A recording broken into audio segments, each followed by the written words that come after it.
Hello and welcome along. This is Virtual Farmer, and I've actually managed to complete that ploughing contract. It took a long while and it was overnight that we did it, but it is all done and dusted and we have the tractor and plough back at the farm. So before we go anywhere else today and get into today's, let's get this returned. And so we can see in here, farmland 4 is complete, 53,285. We are not going to be taking on another contract like that because, oh man, that was just such a big one. However, I need to look at what we're going to be doing today on the farm. Oh yeah, we've still got this. I'm going to hold on to this, I think, just in case we end up taking on something again that we need this for. I'm not sure we will do, but we've paid for this. It's not leased or anything, so we'll keep that hanging around for now. We're up to 189,333, and I kind of feel today that we need to make up for our losses a bit yesterday. So we're going to be doing some more contracts. I'm also going to be hooking up the Red Rock trailer and getting the sorghum that we had left over from the other contract before we cancelled it. We're going to go and take that up to the windmill so we can start processing that into some flour. And also, I think we'll take the flatbed up there. We've got a load of flour up there that needs transporting. If we come around the corner here as well, we have a big pile of bales that need sorting and loading up, ready to sell. So we've got those. And next month, we're going to cut the silage, the grass for silage. So we've got to prepare for that as well.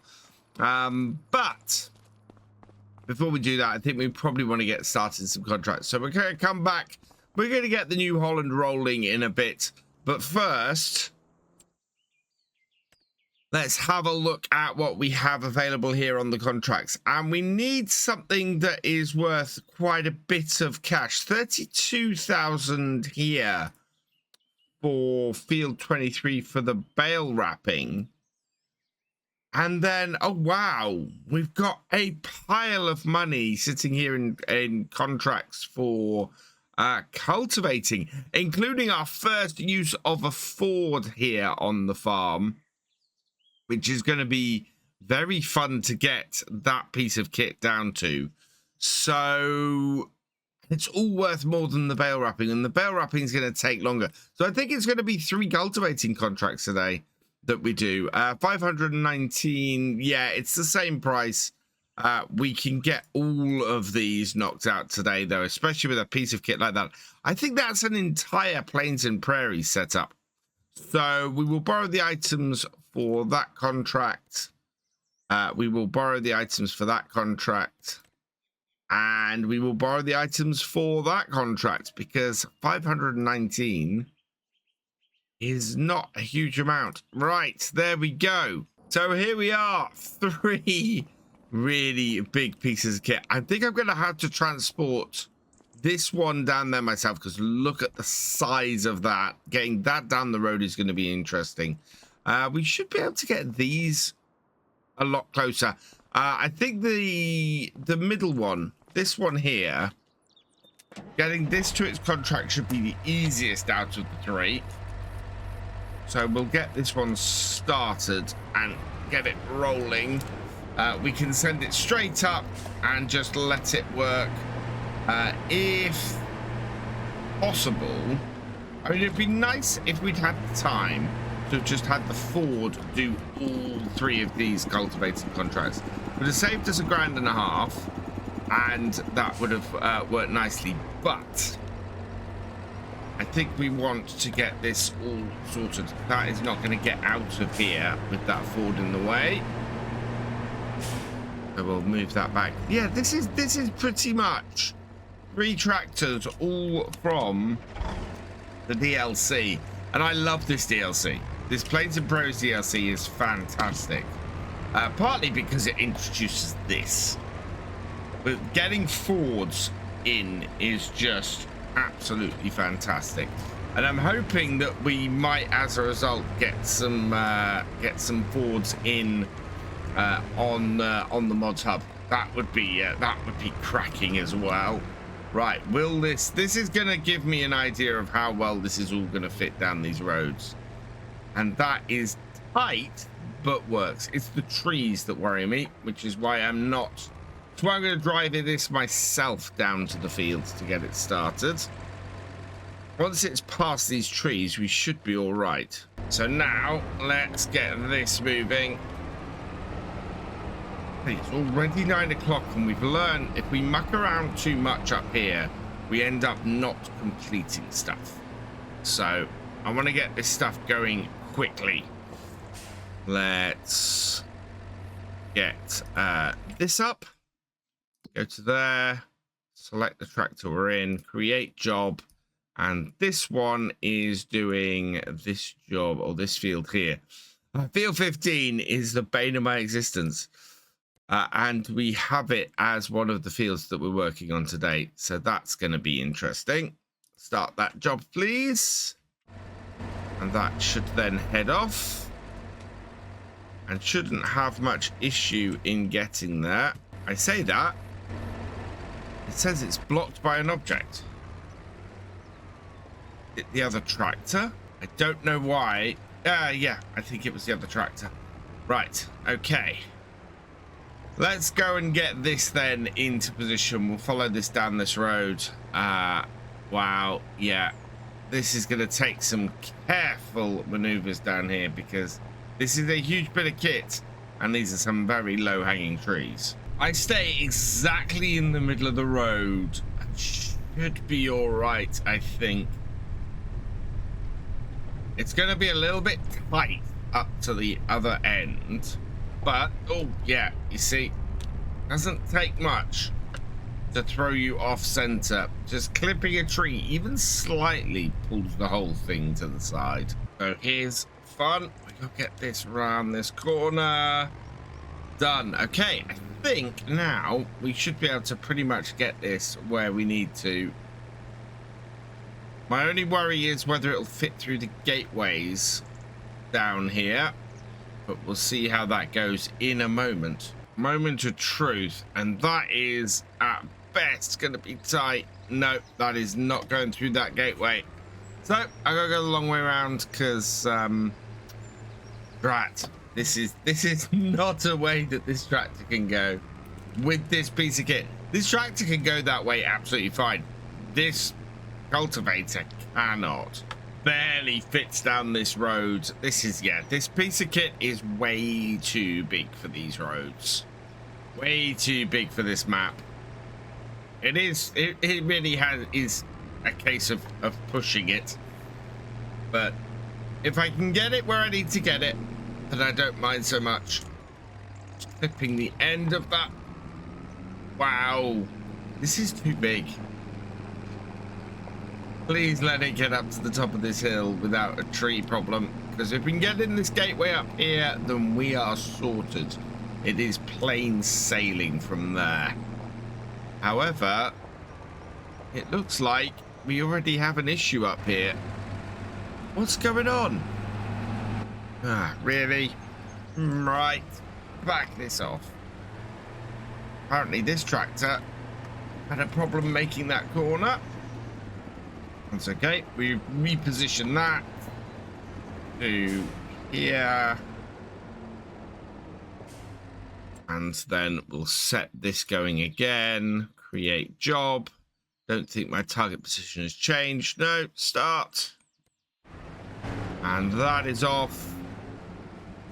We can follow in behind. And yeah, look at this. This is a double gate. So this is much easier for this tractor to make it through. I've just realized, and I'm reversing up because this field's been harvested and it's not planted. We can go straight across and not all the way around, and we can just get everything started. That is fantastic. If this was a planted field, I'd be more worried, but that is all cut. That's brilliant. Nice shortcut right across it. And there we go. We've made it all the way up here. So the field that we failed to harvest and that you got somebody else in to do. So we will bring this onto the field here. We will hit the hired worker. And that will just get started. No need for course play on here. It should be, well, I'm hoping there's no need for course play on here. But yeah, this is just going to get cracking with this job. And we can get on with getting the third tractor in place. This does not bode well. The speed at which this is going. Is this the wrong tractor for this pinner kit? We might have to switch some stuff around. I don't think that works. Yeah, that Summer Super Chisel, that requires 630 horsepower. And even if that is the bigger of the two Fords, that's the 1156 Versatile. That only has 470, so that's 200 horsepower shy. Even if we put this on it, I don't think this would have enough horsepower, maybe. What is this? This is the... Yeah, this would have enough horsepower. Okay. I think I have an idea. I think we want to switch these two tractors over. So I am going to take this up to the top of this road here. We'll park this cultivator on the field and we'll go and put this tractor on that job because that should be able to handle it. And I hope that the Ford should be able to handle this cultivator. If not, we'll have to get the quad track out. This is a lot of faffing about. We are coming up to midday. Look at this. Is that even moving at this point? Not sure that is. That's sort of inching along at a couple of miles an hour. Let's stop you there. Disconnect that and get this out of the way. So this is an 1156. So yeah, 470 horsepower. That is not enough for that Summers. So we'll switch these around. Oh, and get into the right vehicle. There we are. And this should then allow me to get this going. Yeah, it's already gone midday, and this is only 1%. The other one, field 22, that is already 13% through. So let's hook this up and hit the hired worker button, get out of its way. And I'm hoping now that that's going to handle that better because, yeah. So this is an 1156. The 1156 has a whopping 470 horsepower. The cultivator that we're going to be using with this is this one, which is 400 horsepower. That is a much better fit. Having to pick up the cultivator, I dropped off the other tractor, and the other tractor is already 4% through that field. It's already doubled the amount of work that we'd already done. So yeah, this is a much better setup, much better way around to do this. So we'll hook this up, spin this around, and now I just need to get this in the gateway, the other side of the road, so that we can go and get this field done over here. And this gateway is notoriously bad. We're through it. It was a little bit harsh and a little bit difficult, but I did at least go through it. So that means that this Ford is almost ready to get started, and it's only nearly 1 in the afternoon. So wasted a lot of the day just getting this tractor up to this field, but could be a big enough cultivator that it can compensate for that. And if we do need to have it running over a couple of days, we can. We are a little bit flexible going into the winter, and so yeah, away goes our Ford on our final cultivating contract. That means we're back down at the farm and we can get the New Holland running and go and take some sorghum up to the windmill. Oh man, I did not expect it to take that long just to get those 3 contracts set up. That is a little bit mad. I am very much considering the time that I run this series at. I mean, 10 times with such big fields doesn't really let me get everything done. Going into the next series, it's going to be very different as to how I run everything. So we've got 89,000 litres of oats, 30,000 litres of sorghum. We need to get those oats into the windmill as well and make some flour out of those too. So yeah, it looks like we're going to be doing a fair amount of carting today, because we've got more than one of these trailers here for the sorghum, and the same goes for the oats. We've got several trailers full of oats. Nearly 20,000 to go. It is going to be multiple trips back and forwards. So yeah, we'll let the cultivators go and we'll do some transport. Load 1 going in,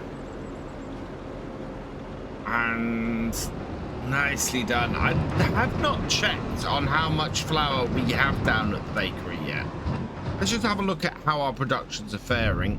So down at the bakery, we have a lot of flour. We are not yet producing any bread.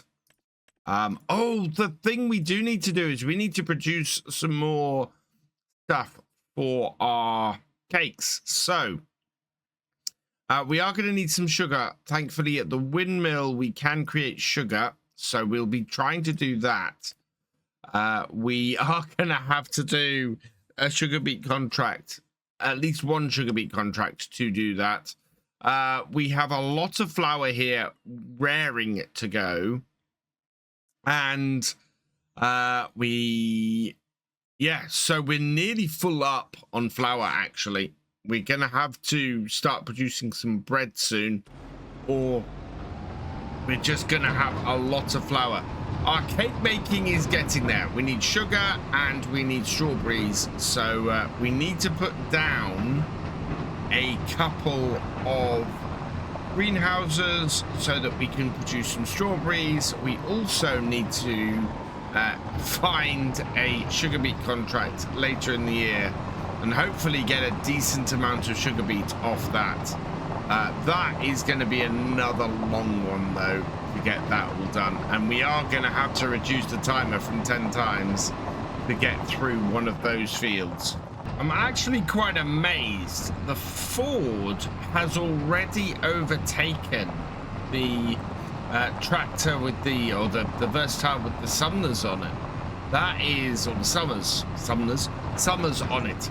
That is quite an impressive feat, I think, considering how far behind it was. That field is not massively, it's not that much bigger compared to the cultivator. We have a look. Yeah, this is doing grand. It's working very well with this cultivator, this Ford.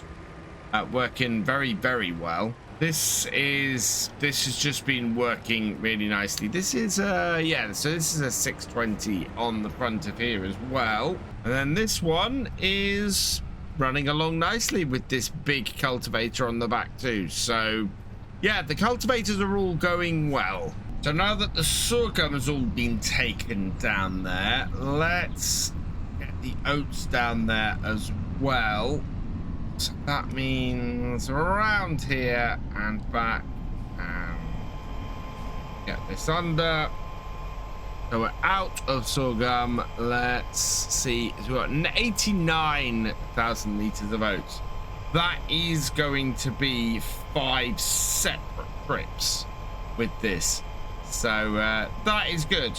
I'm very, very pleased with that. And oh, actually, no, it's going to be 4 separate trips because we can take 24,000 litres of oats in this trailer. We can actually take a full trailer, unlike the sorghum, which we could only take about an 80% full trailer. So fantastic. We should be able to get this done a little bit quicker. Bringing in the first load, getting that tipped.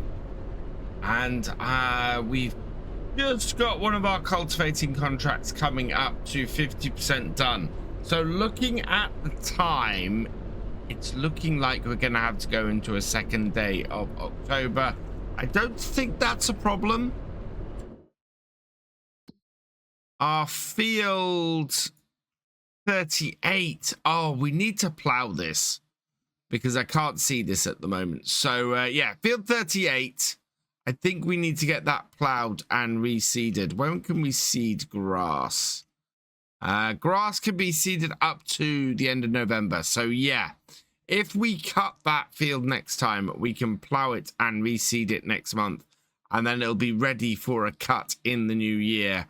So I think that basically is where we're at.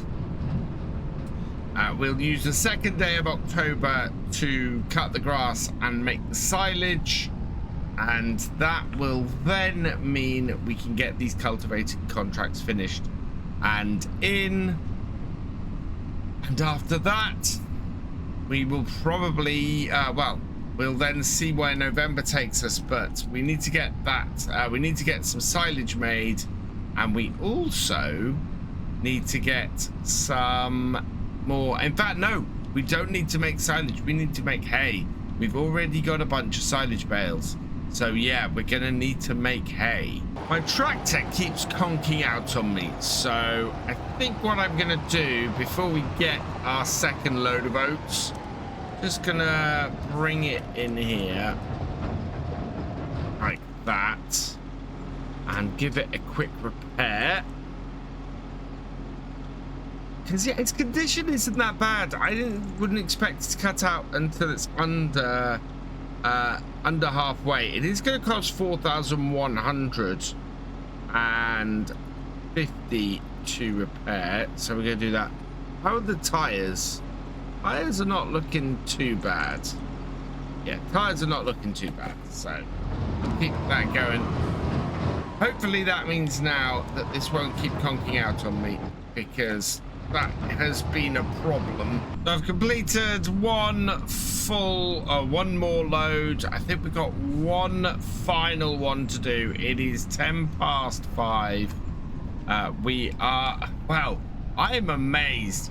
The field 29 cultivating contract, that has nearly hit halfway.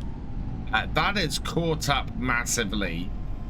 The field 15 one has slowed down a bit and is only at 40%.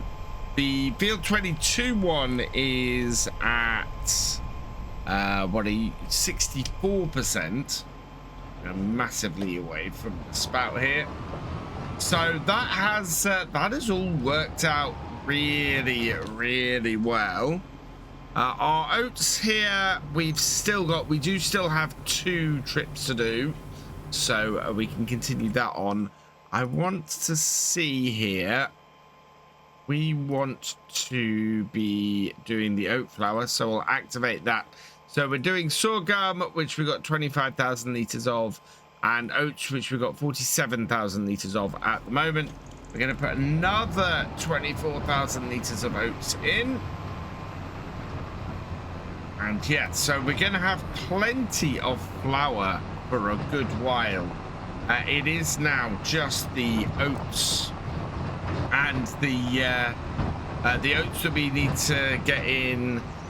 We've got to get the strawberries in, we've got to get the milk in, and we need to find a source of sugar, which means we need to get, as I said before, a sugar beet contract. Coming up to 6:30, and our final load of oats to the windmill.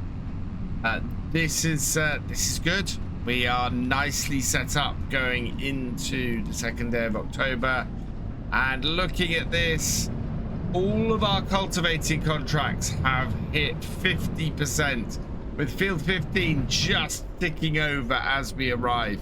So those should clear out fairly easily next time, which is fantastic. We'll make a nice amount of money off those, and we can start looking at getting some hay made so that we can increase the productivity of our cows. I've just refilled the tractor. I always get these two maps mixed up. I mean, both by Oxygen David, but yeah, both very similarly named.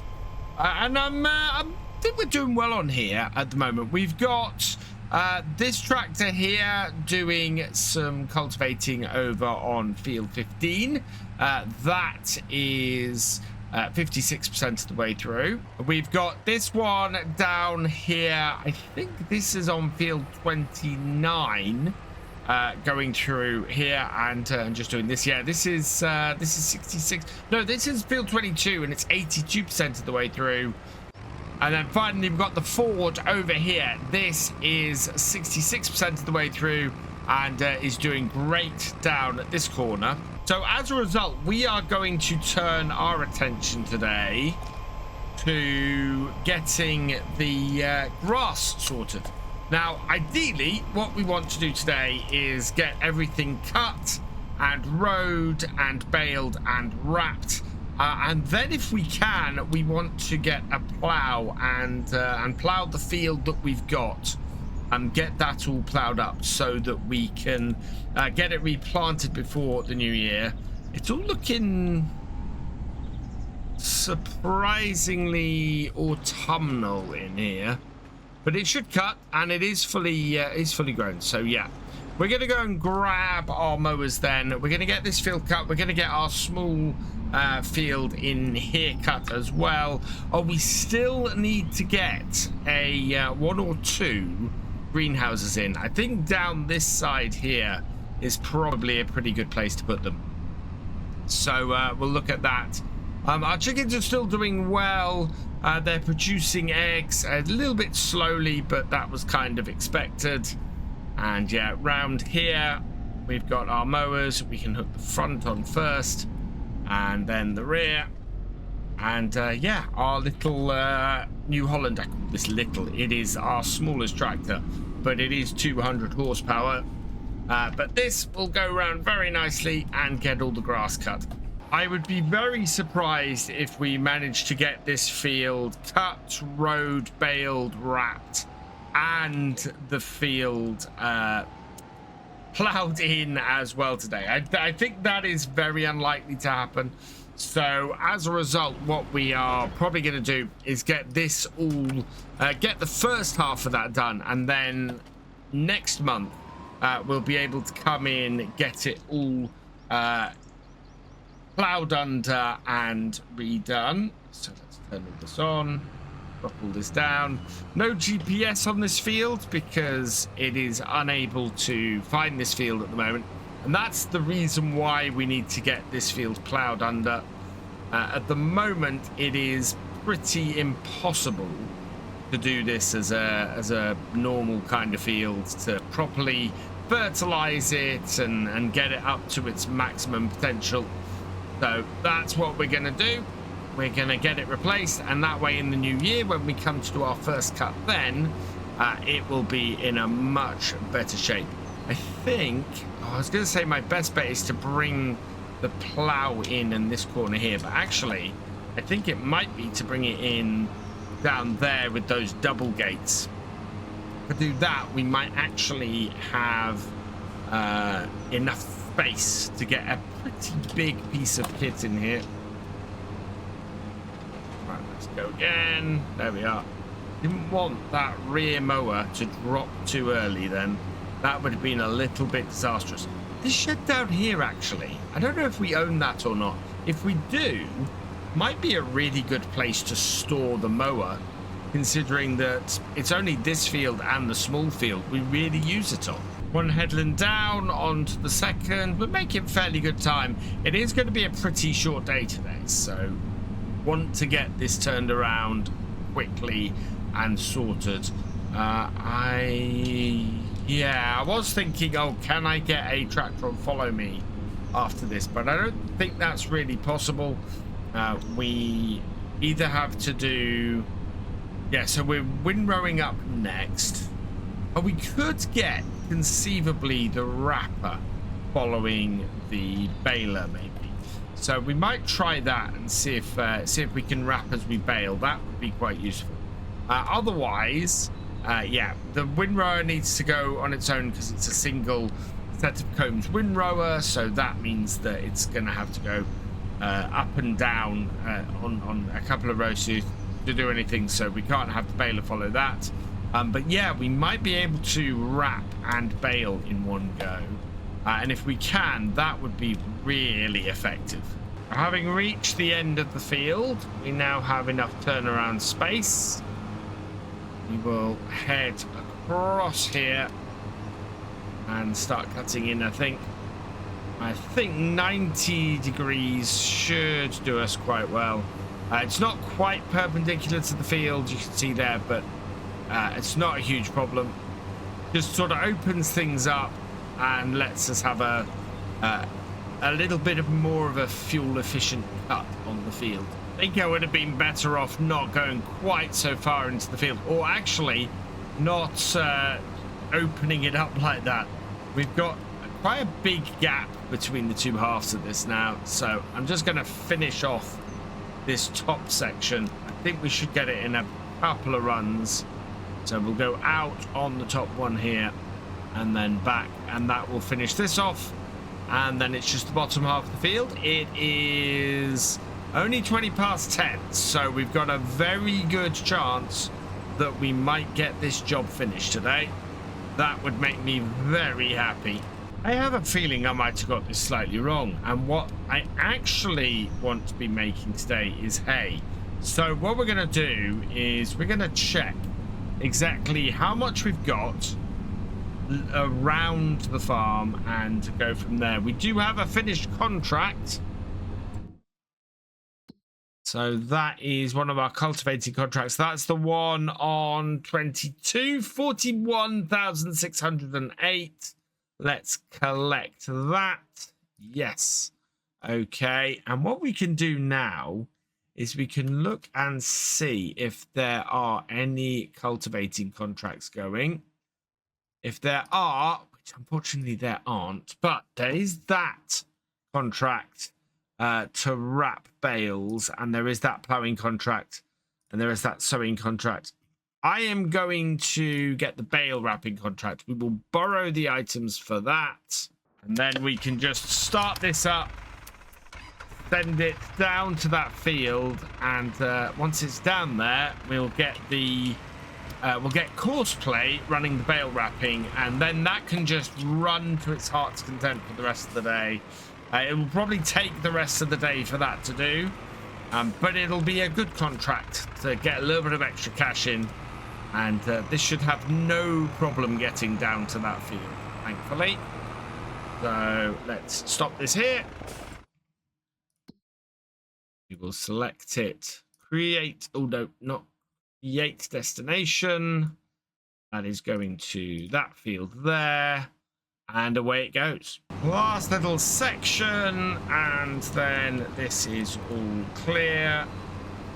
Right, I'm going to fold up the back, turn it off, and we'll just switch to the front, which I've left on, clear up that little spot there. Anything else? Nope. So turn that off as well, fold that up, and we'll go and get the second field done. Yeah, because I want to get the maximum amount of here I can, and once we've done that, we can work out exactly what it is that we want to get off this field. If it's hay, that's not a huge problem. If it's silage, that isn't a huge problem either. I think silage is what we did last, so I actually think it might be an autumnal cut of hay that we're doing here now. Right, into the second field, unfold everything. While it's unfolding, that, and yeah, this field is actually marked as a field, so it's more useful to us from that point of view. Start everything up, down with the front, into the forwards, and away we go. Our bale wrapper is down at the field, so field work, bale wrap, collect, and away it goes. On the field already, don't even have to create a course, because it's in the right place. It immediately will head off and just start wrapping bales, which is fantastic. With 2 headlands cut on this, we can get a hired worker to finish this field off. I think we're well within the bounds. So let's pick this up here. Bring this up. Yeah, it automatically does 2 on here, so we'll okay that.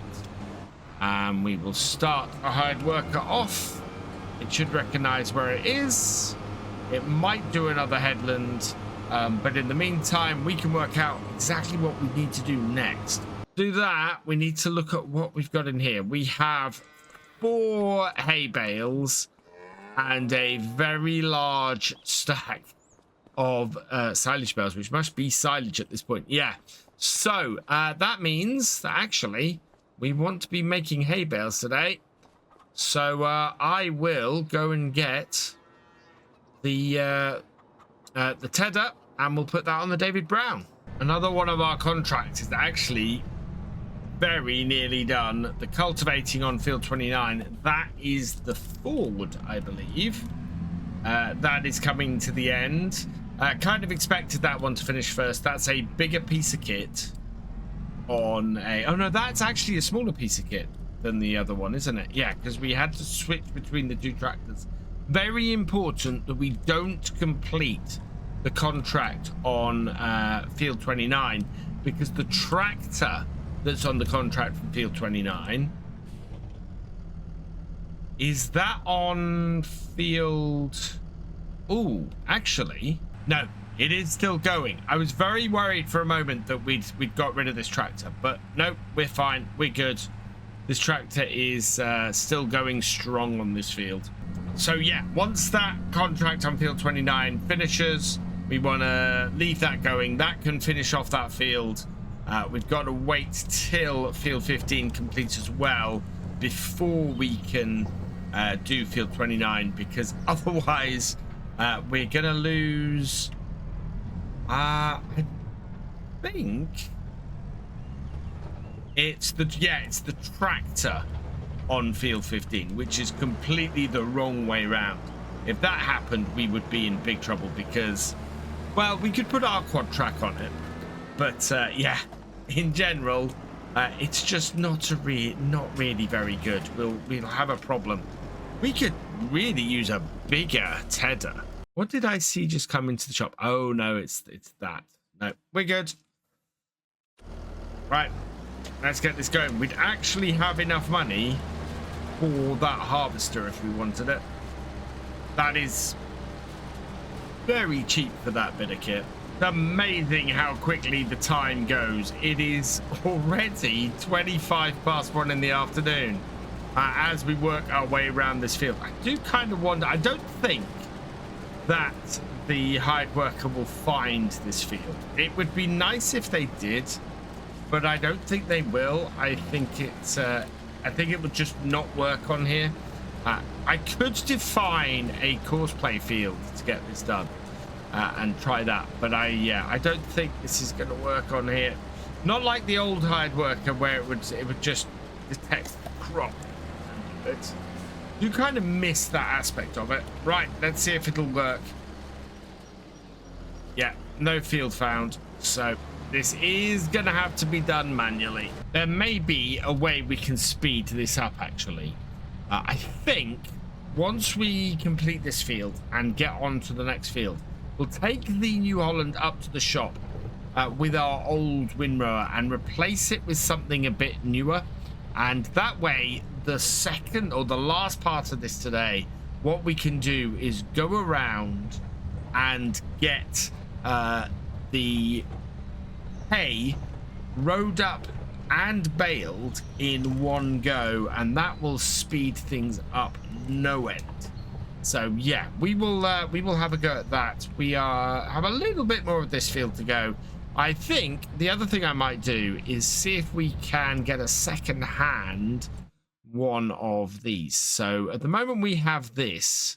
If I was to go for something about this sort of size and we would customize that and we were go find used, yes, and okay that, then a used one of those will come up at some point and we should be able to make a decent amount of cash or be able to get that at a reasonable amount of money. And that, when we come to the new year and we come to making more hay, will speed things up.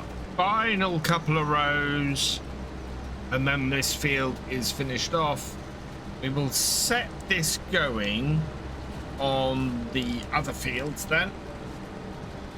Hopefully it won't have too much problem. I know that previously it's had a problem with one of the hen houses is a little close to the edge of the field, and it kind of blocks the tractor. So I'm hoping that's not going to happen again this time, but we'll see how it goes, especially considering I haven't changed anything. Our last cultivating contract has finished, so we will get those sorted and complete those off. Yep, down to here, get this open. I'm kind of hoping that this is just going to go into here and have no problem on this job. So back into there like so. It'll unfold. Get that job done. Right, and we'll go and head over to the New Holland over here. Hold it all up. Okay. Hold it all up. Get out of the way of that. Why is this not folding up? There we go. Right, fold all that up. We'll go and put this down, and yeah. I had blocked myself for a moment, which was the reason why worker J has been blocked by an object that came up then. And I'm just going to switch this over for the header, or the windrower over here, and we'll go and drop that down at the shop and get hold of a new one. So down to the shop with this windrower, and I need to drop it off here. Down it goes. We want to repaint it, yes. Repair it, yes. And sell it for 7,228. Actually, that's not a bad price. That's not a bad price at all. So windrowers, and I think 7.4 meters. 8.4 meters. Oh wow, cheaper than 8.4 meters. We're going for a full Sam's setup here, so we're gonna buy that. Yes, 19,500. So about half, just under half of the cost of this was covered with our old one. So that I'm very happy with. We can now get this back, and before we do that, let's just pop into here. Our 2 cultivators are completed, so we'll collect that, and we will collect that. There we go. And is there anything that we can have running? Something we do want to keep a lookout for, which we can't start, of course, this month, is we are going to need some sugar beet. There's a big sugar beet contract on 28. Where's that going to? All spheres. We kind of want a smaller sugar beet contract that we can... Yeah, there we go. Farmland 9, right next to here. 11,000. I wouldn't look to complete the contract. I'd look to collect the sugar beet from it and take it to our own windmill so that we can make some sugar at it. So basically, we would be buying the sugar beet off the farmer. Hopefully, there'll be a nice small sugar beet contract like that next month where we can do exactly that. And we won't look to complete the contract. We will look to buy the sugar beet. How close is the other tractor to completing that heading job? It's got a fair way to go. Okay, so I am just going to get this field windrowed. It's going to take a while, so yeah. Let's get this into here. Get this field windrowed at the very least. If we need to bale these up and collect them next time, we can always run the baler or the pickup behind the baler. But this time of year, things get dark fairly early. And we want to get as much of the jobs done as we can. The wrapper has run out of wrap, so we can actually refill it at the field here. We do that. We go with the white. And we go like that. Right, that can continue on. 800 that cost us to refill that. But look at the job this is doing. That's absolutely fantastic. Time is coming up to 6 o'clock and it has got pretty dark, as it does at this time of year. We've just about finished up here though. I'm pleased to say this field has rowed up nicely. I do need to row up the other field, and I think I might try and get that done before next time. Especially as we've got a little bit of tidying up with the edges, with getting the last little bit of the grass tethered over there. So we're going to get that tethered and we'll get it rowed up. And then what we'll be doing next time is getting both of these fields baled and those bales collected up, so that over winter we can make sure our cows are fully fed. While we jump through those winter months. We need to get a little bit of sugar beet, so hopefully we're going to be able to pick up a sugar beet contract next time. And of course we want to get this field ploughed once we got all of this hay baled. So yeah, there's still a lot to do before everything quietens down for the winter. We are going to be sorting out our grass field and getting it plowed. We're going to be using the quad track for that, our 715. So this has a huge amount of horsepower. What I need to do first, though, is we complete the contract, the bale wrapping contract. So let's just pop into here quickly and redeem that. Yep, 32,163. So we'll collect that. Yes. And that should take us over 300,000. In fact, it does. 326,433, which is brilliant. That means that we are well on the way now to paying off the £1 million loan that we have when we started this farm. So let's get this down to the shop. We need to go and grab ourselves a plow so that we can get these fields done. What we're going to have to do first, though, of course, is get our fields baled up and collected. So once we got this plow back, we will go and get that done. Now, I wanted to get down to the shop and do this job early because I don't want to be fumbling about later once we've got everything baled up. So this should allow us to do this fairly quickly. And in fact, there's a couple of things we've got to do down at the shop this morning. First, of course, is find ourselves a plow that we can do this with. I have downloaded a couple of mods that might help us. So if we have a quick look for the plows, which I think are back up here. Yep. And in here, we've got a couple of options here. I did get this ripper, 550 horsepower. It's 8 meters wide, so that would possibly do us fairly well. Don't know how well it folds up, and oh, that is not looking very strong as a mod. Those white tires, I don't know what's going on there. So instead, I'm going to look at this SP10 or 10M. This is 4,200. It's quite wide. I think we can add a mulcher onto it as well. Main color, we will put it in the Case IH red. And design color, I will go to the black. So this is rear mounted. I'm hoping it's going to rear mount fine on our tractor. If not, we'll have to go and get the tow. But let's buy that. 320 horsepower. It's only 4,200. So yeah, we're going to buy that. Yes. Also down at the shop, we have a couple of choices today. Well, we've got a few choices, actually. There's a Merge Pro down here, which this is a fantastic piece of kit. Would work as our windrower. Yeah, very interesting bit of kit that. I think we're not going to go for it as much as I would like to have that.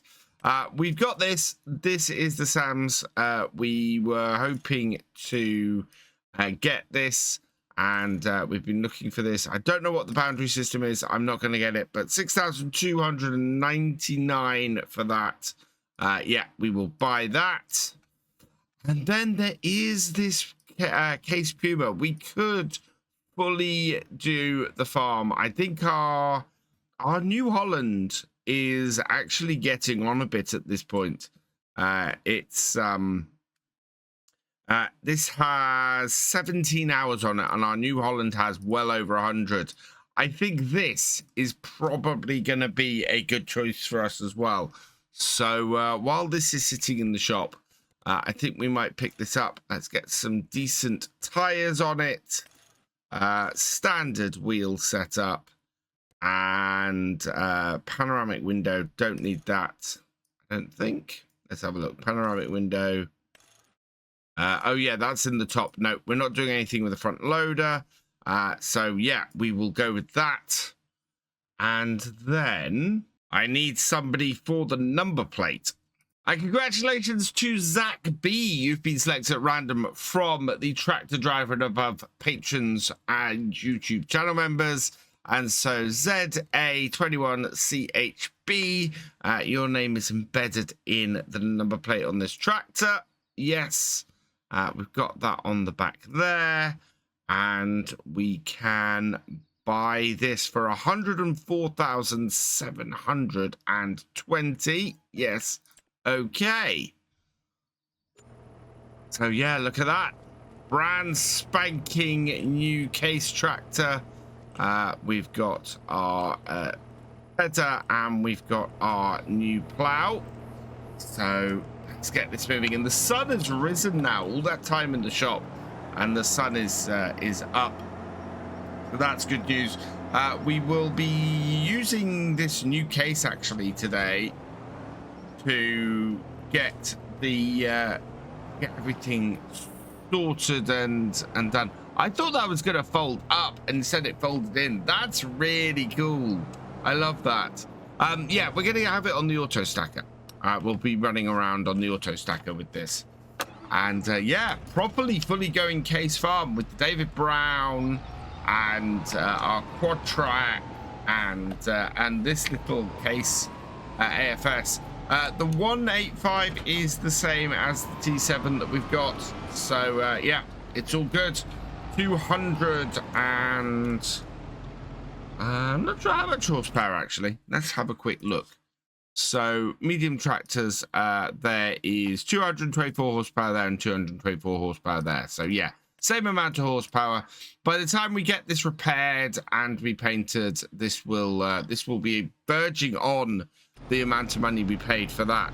So we're not going to spend very much getting the new tractor. We will be knocking off a huge number of hours, and considering that basically this is a case dealership, we're doing pretty well now, as well as getting this piece of kit to do our field, to do our grass field and get it mulched and plowed under so that we can actually have it as a field.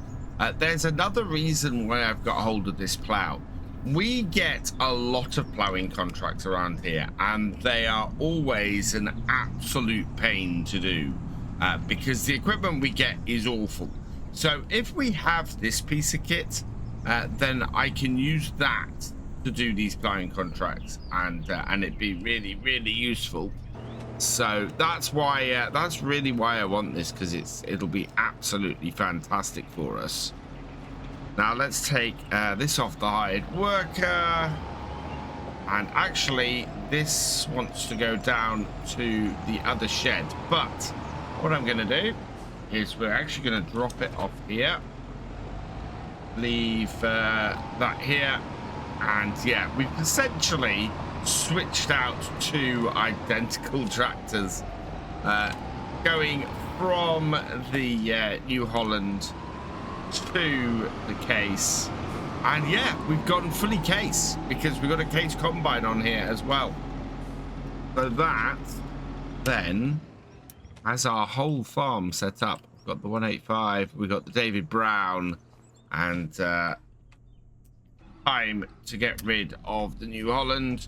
So use the New Holland to get the header down to the other shed. And once we've got that over there and sent this down to the shop, what I'll do is get started on the baling. So I've got a little bit of mucking around on the farm to do, and then I'm going to hook up the David Brown case, the David Brown, and get that started doing the baling. So I've sent the New Holland down to the shop to get that sold later on. For now, I'm just getting the rear steer on that baler has just meant that it's clipped the gateway as it comes in. So yeah, there we go. Right, let's start this up. Let's unfold this first then. Get the back of that out. Start this up. Drop it down. And away we go. Yep. And we should clear this fairly quickly. Pretty wide bits we've got here, and very easy to get done. One thing I do need to check on today is what contracts there are. There's not a lot, but there is a sugar beet harvest. No, that's carrots. Sugar beet, there we go. Oh, massive one on field 27, or 28, but no distance for the delivery of it at all. There is parsnips on 33 and sugar beet still on field 9. So very tempting actually to get a couple of harvesters going on there. And we really need the sugar beet. So yeah, that might be something that we start off today, and then we could do continuing into next time. In fact, that field being so close to that sell point really makes me want to get that contract done, because it's not often we get two that are so close like that. But that's what we're gonna do. We are going to get, so this is 56,000. It is gonna be really expensive to do, but we will borrow the items for that, and we will also borrow the items for no space for vehicles. So we need to get that going as well. Yeah, it's because my my other tractor is in the way. I don't want to waste a huge amount of time today getting this all in place and everything, but if we're going to be going into the next day anyway, I'm not too worried. Might just get this down to the field, get this set up and get this going, and worry about the carting equipment afterwards. My plan very much is not necessarily to be concentrating on this today. So yeah, I might just get this down to the field and get things started, because I really want that sugar beet. Let's see if we've got space for that second one now. Borrow items, yes. The second one is here now, and I can get both of these down to that field as a convoy and get them started, which is what we really need to do. And we've got both of the harvesters up here now, all set up. So let's get the first one here. Let's get some field work going. We want this field here, like that. We want this field here, and start at first waypoint, and then our fieldwork settings. We want, I would say, 4 headlands. Headland first. I think our best bet for field center is gonna be doing either a spiral or a racetrack. I think we will do a racetrack. Center direction counterclockwise, even row width. Yeah, rows, edge curve, direction of rows automatic. We've got island settings bypass, a number of vehicles, 2. Switch lanes, these similar turns. Okay. Field managed, no, that's fine. 4 headlands. Okay, let's generate that fieldwork course. And there we go. Looking pretty good. It looks like it's going in the opposite direction, so that's fine. And lane offset 1, start job, and away that goes. I think I want you to go first waypoint, and yeah, let's get you started up here.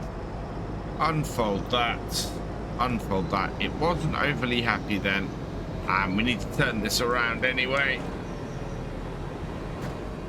So yeah, this being the left-hand one, get this started on here. Right, and doing it racetrack means they should avoid each other. Away that goes. We've copied that course as well. So by the time I get back up here and we start this going, at least I thought I'd copied that. Yeah, let's actually copy it. Copy. And set that. Going right with this one. And then we're going first waypoint with it as well. Unfold everything. Get this into position on the field as well. Yeah, big old fields to do with these. But this should go pretty well, I hope. And that's the second one heading off and getting into it. That means we can get back to this. It is 10 to 1 in the afternoon. Yeah, we're not getting our plow onto here today, but we are gonna get some of the sugar beet, and sugar beet is one of those final ingredients we need to bake a cake. The other one, of course, is we've got to put a greenhouse in and get ourselves some strawberries. Actually getting through this field fairly quickly, so that's good news. It's not a massive job with this. As I said before, we've got quite wide windrows now, and we're able to get round fairly easily. We're up to about 5 bales off here, which is not bad. Not too bad. I think we're going to want to do another hay cut in the new year with the new grass once that's in here. But at the moment, this is flowing pretty well without any real issues. So we should have this field cleared today with no problem at all. And along with it, we should be able to get into that harvesting contract fairly well. And yeah, 2% of the way through it. Just keeping an eye for when we get a full trailer, because we'll want to get that all sorted. Both harvesters are full. They're down the bottom end of field 28. It's quite a wide track they're doing, so I'm not too concerned about this. Head down here though and get this emptied. If I can get this at right width. Yeah, so empty that one out first, like that. Perfect.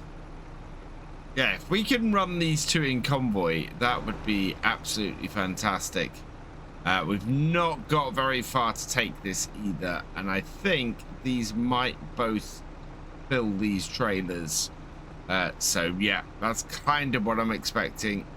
If both empty around about the same time, should be able to make most of this.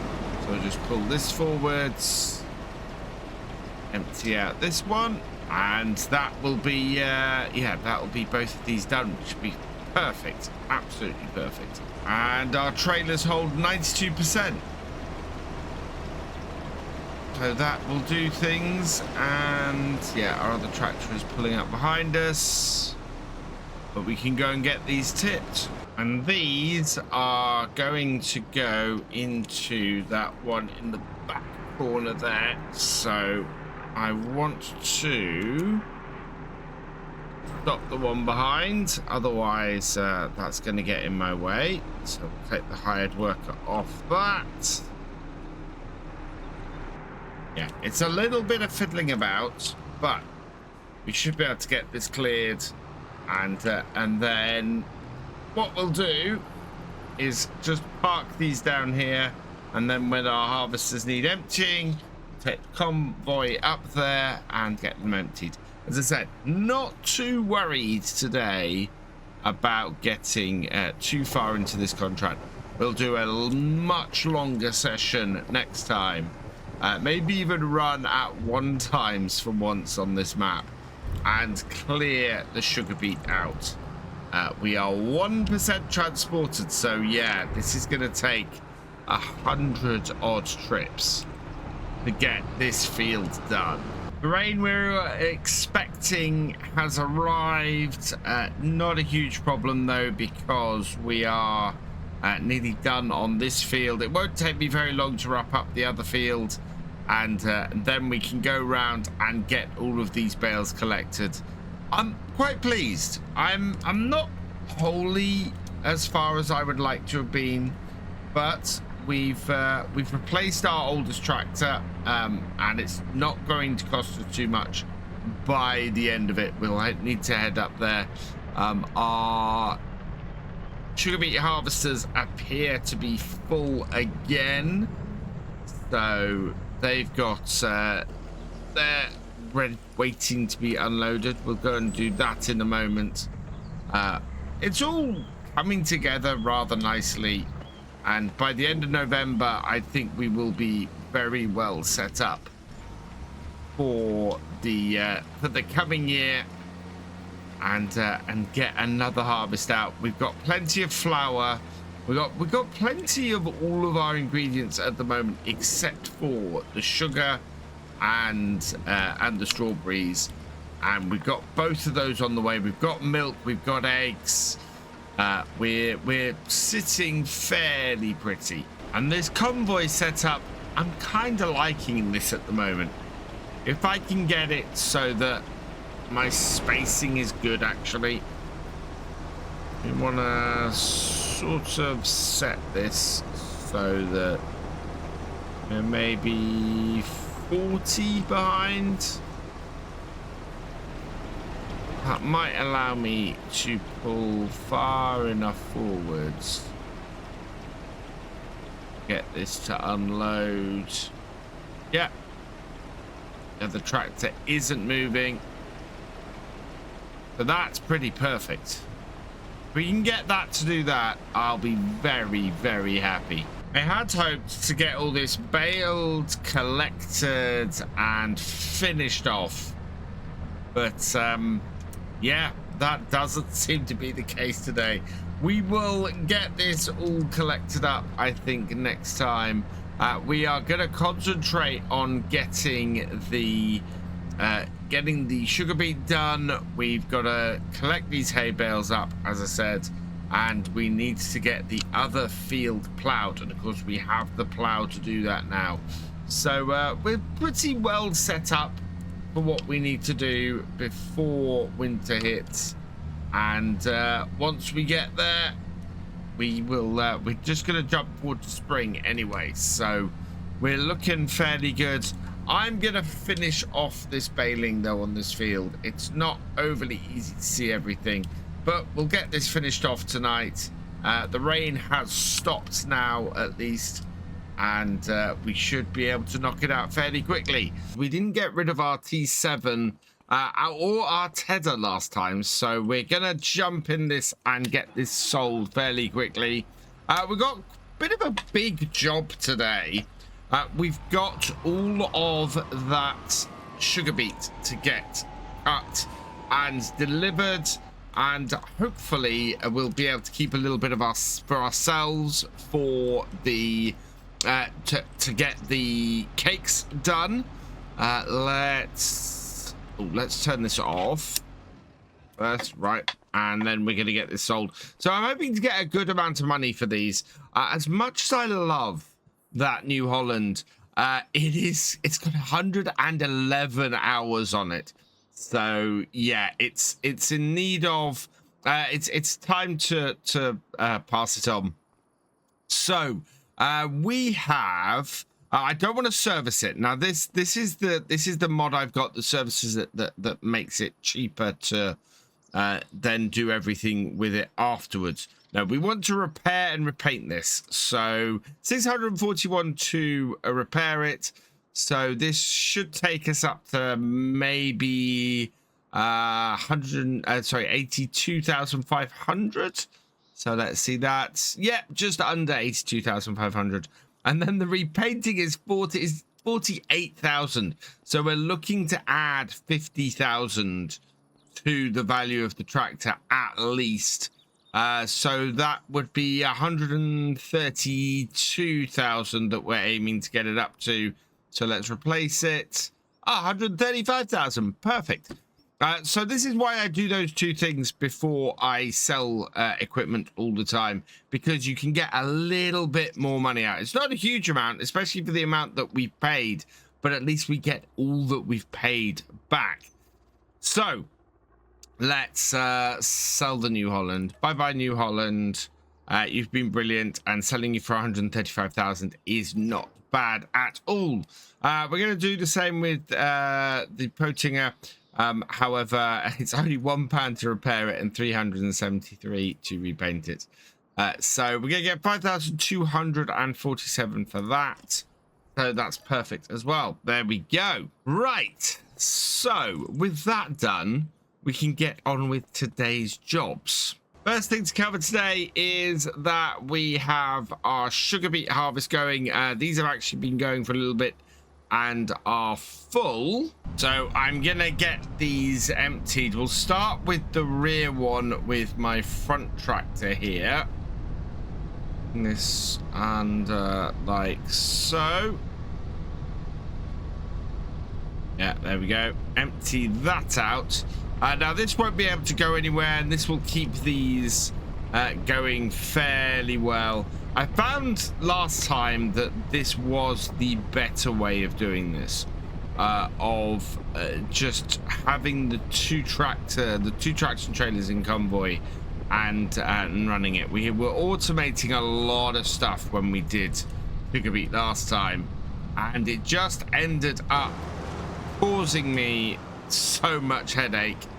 Right, so we're gonna bring this across here, check that that is within reach, which it is.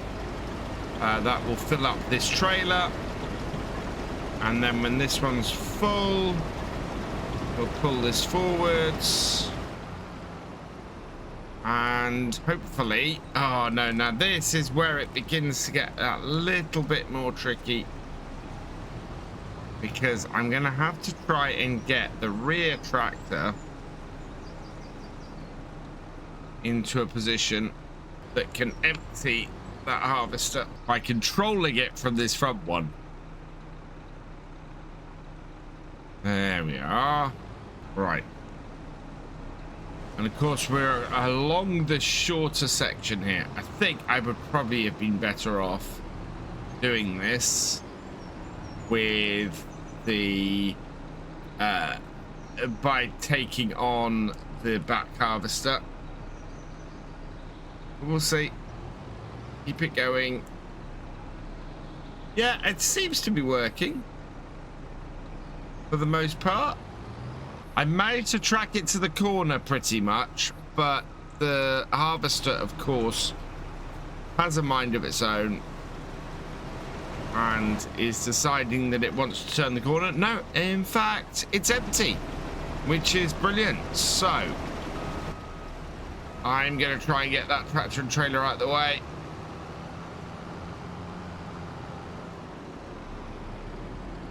There we go. We're all good. So to avoid that being such a pain next time, what I think we want to do is see if we can get into the options for this. And we should be able to go unload. Yeah, stop while unloading activated. There we are. That is perfect. And then if we do the same for this one as well, we want to stop while unloading. And with our second trailer unloaded, we will leave these here until we're ready to unload again. 15% transported. Absolutely perfect. Right. So my next job, I'm going to get the case puma out, our brand new case puma. This could do with a little bit of a repair, which is not huge. I'm not too worried about that. What I need to do is find my bale stacker. That is down at the other shed, actually. So we want to pop down there first. I do have something left over from my New Holland that needs to go on the front of this tractor, and that is the weight. And that is, yeah, very New Hollandy colours on the front of it. Doesn't look too bad on my case here, but yeah, it's very much, we've got that in the blue and yellows of New Holland and immediately sold the New Holland. So we need to clear the bales off of our field, off our grass field here. Get those all collected up out of the way, and then today what we can do is get the two we want to reconfigure this field here, get our greenhouse onto it, get a nice big greenhouse onto here producing some strawberries for us, and then rearrange the field so it can be used very easily by a hired worker. And then the other field, again, we need to clear it so that we can get that used by a hired worker as well. There's our stacking trailer. Let's grab this. Right, and we'll head down and get those bales collected. Before we collect those up, though, one of our beet harvesters is full. It's the back one, which is kind of what I expected after what we've just done. So we'll get this emptied at this point. We'll go and top up this trailer and start filling the other trailer, I think, with the other harvester. Both of them tend to get a bit full at kind of this point in the field anyway, so I'm not expecting the other harvester to get too far before it's full. Yeah, in fact, there we go. The other harvester immediately has gone, I've got a full grain tank as well. So we're going to empty that into the back trailer, and then we can go and tip it again. We are motoring through this. This is headland 3 on here. We're almost 20% through the field, which is great news. That's where I want to be with this. So pull the other traction trailer behind, get it into position a little bit further. There we are. That's a little bit at the back, but that's all right. As long as it can empty, we're okay. The true tell of how far we are through this contract is how much we've delivered, really, because the headlands do skew things. So with this, we are 18% of the way through the contract. Fantastic. It's not that massively skewed, actually. So, a little bit of a respite. Let's get these bales collected up. The field is already regrowing the grass, but that's not something we want we're looking to plow all of this up and get this field replanted with fresh field of straw today. We'll do that. I think we might, I don't know if I own that shed there, but I think it might be a good place to store the grass working equipment. We're storing it down at the cow yard at the moment, but to be honest, we're going to be mostly using it on this field, so might be a good idea to store it all in the shed down here, bring a tractor down here, skip between all of the pieces of equipment, and put it back in the shed. I think that would work pretty well for us. I don't think I let this field fully regrow, to be honest. We cut it in October. I think that might have been a month early because that is 11 bales off here. We had more bales off this field last time, so yeah, a little bit down on the yield. It's not too bad though. We already had 4 bales on the other from our first cut, so that's good. And I'm hoping we have at least 3 hay bales in the field immediately adjacent to the cows. If we come into here like so, and bring this through, then oh yeah, oh wow, how many bales do I have on here? 1 2 3 4 5 6 7 8 9. Wow, that is actually a lot of bales off here.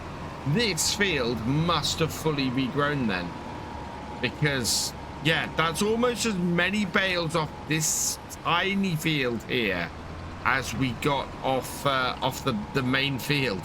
So that is a surprising amount. I'm gonna place the bales for now in the silage clamp here, and then we'll come over here in a bit and move everything about. The stacks are fairly high, and I'd like to put these bales into the shed, and I'd like to put the silage bales, sort of stack them a little bit better. So we're gonna move things around here a little bit. I think we're all right. I'm gonna move that forwards because I think I'm a little bit close. But yeah, temporarily while we get these cleared out, that is a good place to put this. So we'll put this into there and drop them.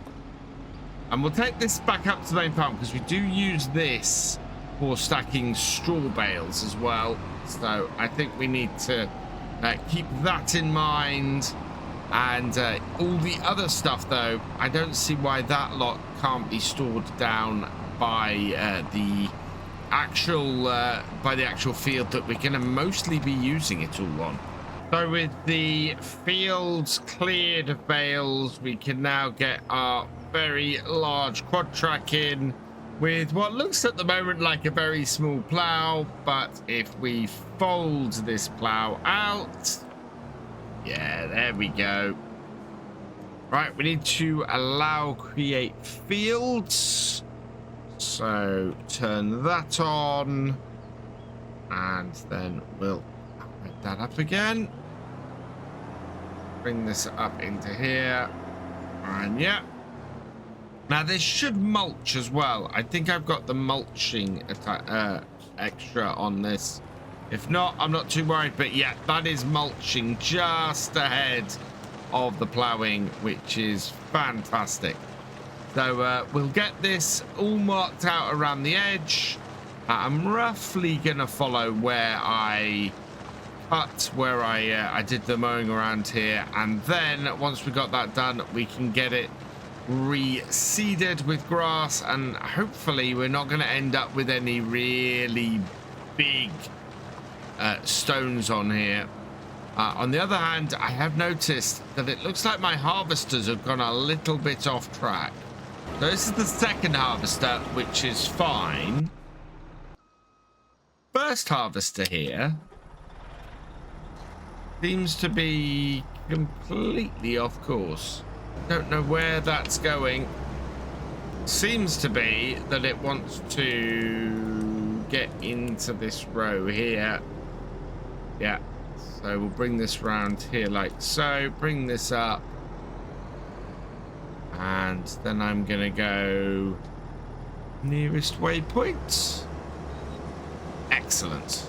And then this one here, it doesn't seem to want to do that end bit, so I'm gonna stop that there, get it out the way, because it's that again looks like it's gone slightly off where it should be. I'm gonna turn on all of these. Yeah, we've got this last little turnaround bit here. Yeah, last little turnaround bit here. So we set that off on that. I bring this into here and go there. We'll see where that's gone. Yeah, that's just doing that little bit. And then hopefully we'll all be good. Gone around the field once now, and that will give us or define our borders for our grass field. Not gone right up to the edge the whole way around, giving us a little bit of space just to work with, a little bit of turning round space. But what I can do now is we'll just come in and we'll fill in, or we'll remove the rest of the grass on this field, and we'll be ready then to get this field planted, ready to properly work next year. The last couple of rows on here, then we'll have this field all plowed. The beauty of this is now we have a field defined here, so I should be able to just get our seeder out and get it on this field and set this tractor off seeding, which is brilliant. Means we'll be able to go and manage the sugar beet harvest, which has gone over a third of the way through. We've still got quite a lot to go on there, and as you can see, both our harvesters need emptying. So once we have got this last strip done, I'm going to go and empty that again, and then I'll get this set up with the seeder on here, and we'll get the grass reseeded and give ourselves another great grass, or a great grass field that we should be able to then feed our cows from easily going forwards. The other thing I'm considering actually is our meadow field, the one we've got over the other side. I think that could almost be made into another yard stroke animal paddock. What animal I should put in there, I'm not 100% sure yet. I like the idea of more cows, but also an animal that would give us milk would be goats, and I wonder if we can do those instead. I'm gonna have to get this down this bottom entrance over here. There's not a lot of space elsewhere. We have got a double gate into the field down the bottom bit here, which should be easier to get through. This is where I'm gonna actually store the grass stuff, especially if we're gonna turn our other meadow into an animal field, or well, we're definitely going to put a couple of the a couple of greenhouses down there. Need to kind of just get myself further over to this wall here. There we go. And yeah, we're probably going to put a greenhouse or two down there, and also get as I said, goats I think would be a good choice. Right, let's set this off here. Has this got it? Yeah, that's seems to be doing all right. Let's see what it looks like. No field detected for preview, but does seem to be, yeah, it does seem to be doing something. So my hope is that it will actually plant this field, and we'll see where it goes. Doesn't seem to be having a massive problem, thankfully. So we'll leave it going, and we'll see what it does. and a little way in, and this seems to be doing absolutely fine on here. So the next thing I want to do is get this tractor here, which is not connected up to that, and we want the rollers so that we can get this field then rolled in as soon as the quad track is finished. And yeah, that will then have that field ready. We've got a whole load of fertilizer in that. I don't know actually if we will need to fertilize field 38. I think it's probably all right as it is. Fertilized. Yeah, so we're gonna be, oh no, we are fertilizing it. So yeah, it is gonna need some fertilizing. Weeds, we've got no problems. None of it needs plowing, or it could do with the spread of lime, and we might have to do that early on, although I don't think lime particularly affects grass, so not too worried about that. But yeah, we want to get it rolled in before the end of the day, so I'm going to get this down the bottom ready for when the quad track is finished. This field hasn't really used too many seeds to get it replanted with grass. It's all gone down fairly well, and yeah, just this little corner to do up here. Oh, there's a little bit of a corner there where the hired worker had a problem, which is why I've taken over. But all in all, it's done pretty well on here, so I'm very, very pleased. We will just get this rolled in. We're over 50% on the beat, but I think we'll probably get that finished off camera, so not to keep that hanging around too long. But I'm pleased with our progress on that, even though it's taken a while to get it done. One small spot down by this corner, and that will finish things off for us here. There we go, all done. Let's turn that off, fold that up, and then I'm just going to bring the roller onto the field here. Get it away from that and set that going. So hopefully that won't have too much trouble on this field. I'm going to get the quad track back up to the farm though and get that out of the way. There is one other thing that I want to do today that I've been talking about doing for a while, and there's a mod that's come out actually today as I'm recording this that I think fits perfectly. I'm bringing our roller up to this corner. We have got the grass all rolled in. Very pleased to have this field sorted before winter. That means that we're in a really good position. I think we have one more thing to do before winter, and that is to properly get ourselves set up with the greenhouses and everything. We need to finish, or I need to get the sugar beet contract finished off, so we'll finish that off, and that should all be set before next time, and we will try and cancel the other one. Yeah, we might need, I need to get some sugar beet into our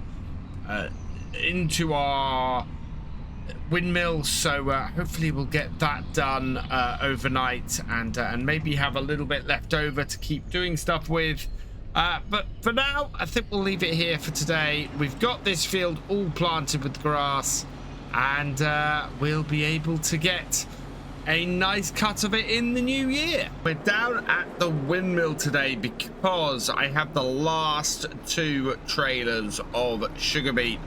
Worked through the night, managed to get both fields finished. So there is quite a lot of sugar beet. We got a load in here already that we had extra, and we just want to tip these remaining 2. So we've got another 94,000 litres of sugar beet that we've got off this field. We had about another, there was a huge amount in here anyway. Let's just have a quick look in our production in our windmill here. Yeah, we got 241,000 litres. So we had just under 200,000 litres extra off that field.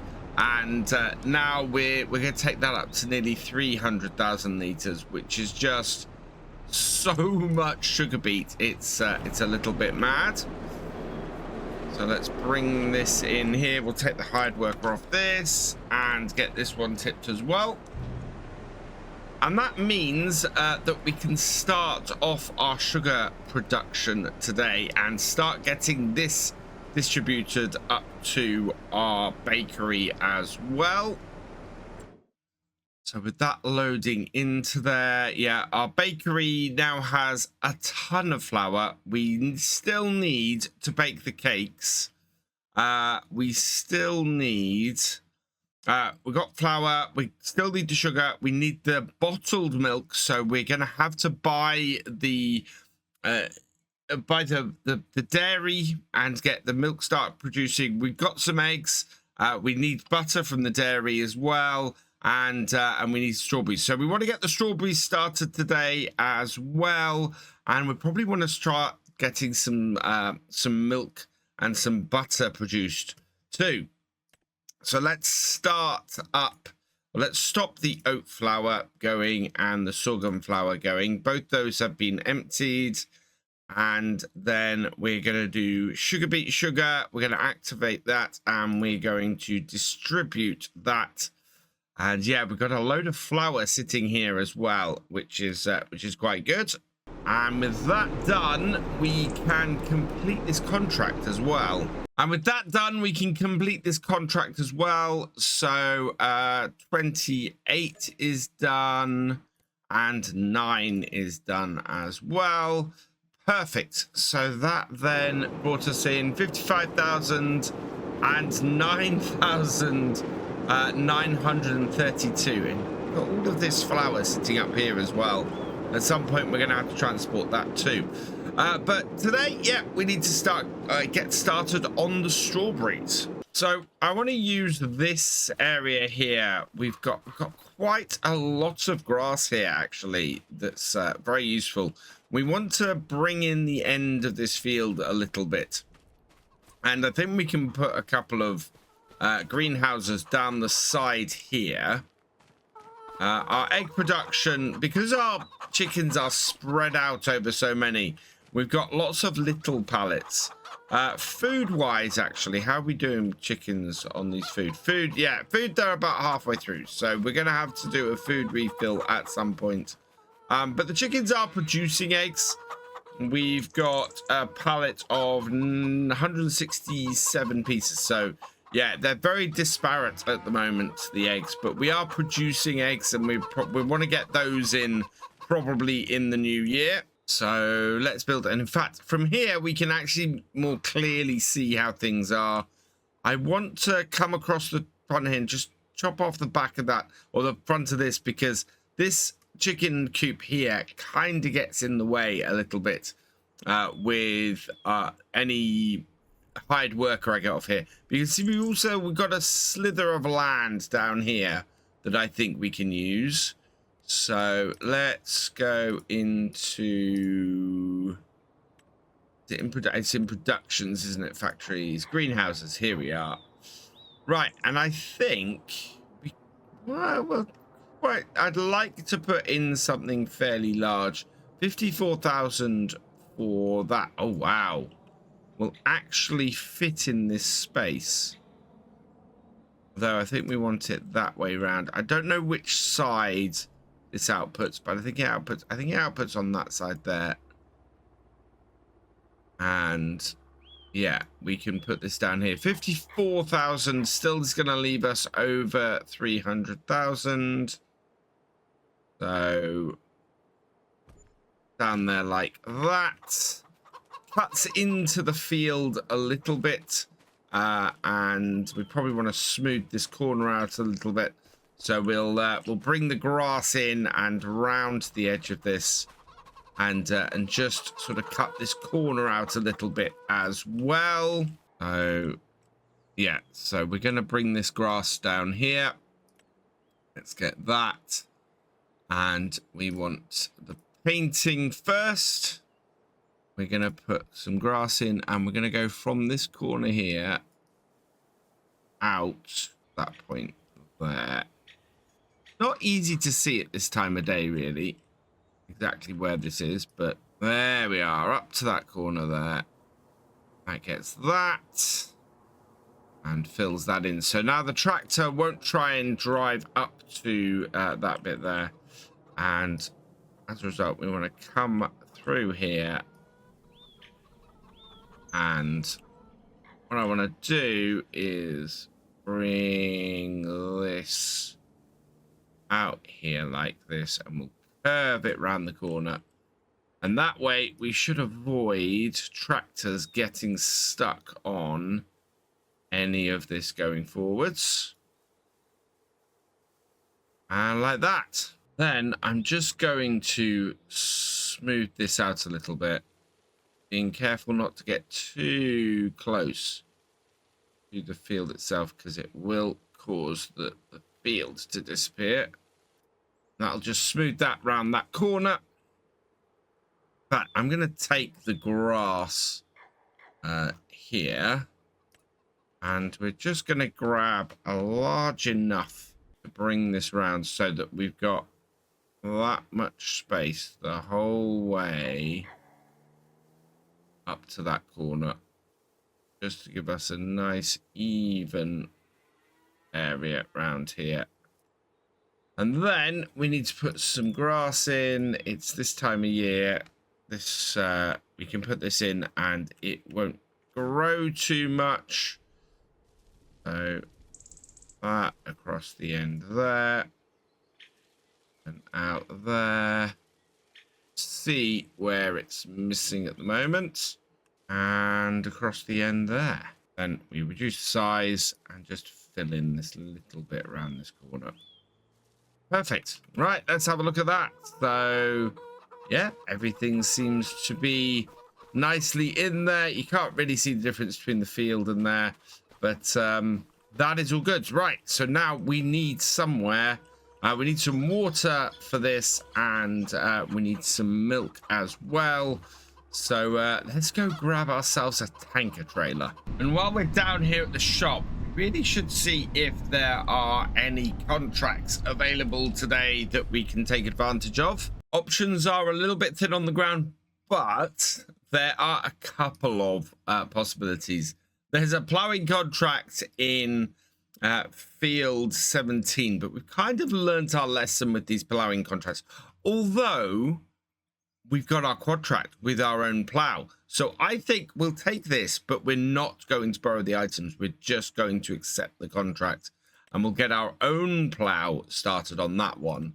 And then there's a 33,000 pound cultivating contract, along with a whole load of other options as well. So I'm going to borrow the items for that contract. And that means that we have the cultivator sitting here for this. Should be able to send this down to go and get that contract done. Again, one of the T8s, which served so well during the sugar beet. There, that up. Right, get this out to the fiddly bit here at the shop, and then head this down. While we're on here, actually, I should mention the details have been released for the expansion coming out in November. And yeah, it's a Highlands map. It's a Scottish map that we're getting. Looks absolutely gorgeous, has fishing in it, is just really looking forward to that. That is going to be a great map, I think. So yeah, if you want to pick that up, you can do so. You can use my code VFGAMING and pick it up, and it's just looking fantastic. So I highly recommend that. There's a link down in the description if you want to check out the Highlands Fishing expansion coming on, I think it's November the 4th it gets released. Right, let's start this job, and that should be driving over there now. Just working out its route. And I want to pop into the shop, and we're going to need a trailer. Now, we only have about 6,000 litres of milk, but I don't know what we've got in the way of tankers. Here we go, barrels. We don't have... Oh, we got to use this. Such a British piece of equipment. I see this, one of these driving round all the time near me. 18,000 litres, Michelin tires, UK attacher, tension belts. Okay, I don't know. I'm guessing the tension belts go at the front. Main color, tank color. I think we'll stick with the standard Bailey setup here. And then I need to pick someone for the number plate. And congratulations to Thefisherj. You have been selected at random from the tractor driver and above level patrons and YouTube channel members. And so I've gone for F15HRJ, which fits in there really nicely. So we will okay that. And we will buy that for 29,000 for what we need. So we will hook up our Bowser. And now I need to go and find a source of water. I think we can pick water up from the bottom of... we might be able to grab it from the stream near the farm. So we'll go fill this up. 18,000 litres is going to be more than enough, I think. First, though, let's go transport the milk and get the dairy purchased as well. Milk refill point is at the side here. Let's fill it up.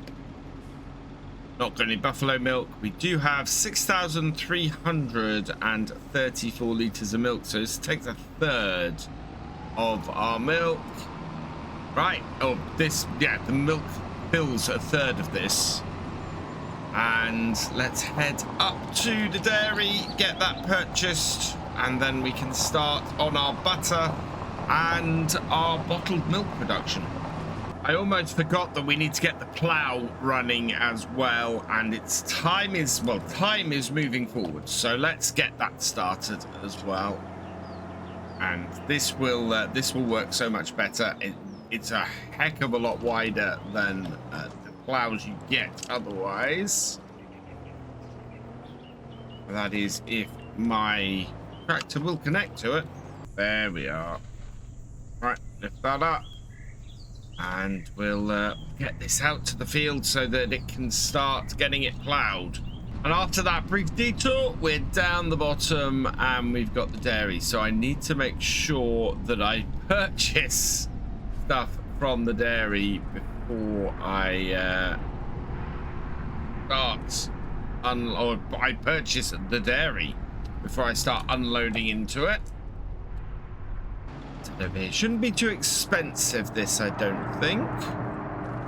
36,000, yes. So we will purchase the dairy. No, that's the wool shop. Dairy is over here. I purchased the wrong building. Oh, never mind. We might have to sell the wool shop. Yeah, let's buy the dairy. There we go. And that's why that wouldn't unload over there. That is my own fault for not reading things and rushing around. Wow, there's stuff outside the dairy already. That bottled milk. Yeah, that's bottled milk. Nice. I am not 100% sure where that's come from, but we're gonna load this into here. There may already be something in here then. Maybe we've purchased the dairy with some milk. No, there isn't any milk in here. So there's a little bit of various things. But yeah, we should be good. So let's unload that milk. And we'll come over here and we want to get the milk started. So activate that. And we want to get the bottled milk started, activate that. Now, I don't think this is going to make this stuff very quickly. Could get some goats as well and put some goat milk in here to produce butter and milk as well. Although the goat's milk is a completely separate thing. So yeah, we will have a look. But that is all looking good. So yeah, slightly annoyed that I went and bought the wool. Maybe we should get some sheep for the last year on here. Make some money for some wool as well. So I need some water. I'm wondering if I can get in this gateway down here and down to the river. It does open the right way for me to attack it from this side. And if I squeeze in along that side there. No, I don't think I can get in here like this. Yeah, that's not gonna go from there. That's slightly annoying. It's very, very tight trying to get into that. And now I've got myself stuck a little bit on that. There we are. Maybe if no, I don't think there's any way with the sign down the bottom there. I don't think there's any way I can get this trailer down there, unfortunately. We might have to go into the grass field from up here instead. So we've got that gateway there, which is direct. Okay, let's try that instead then.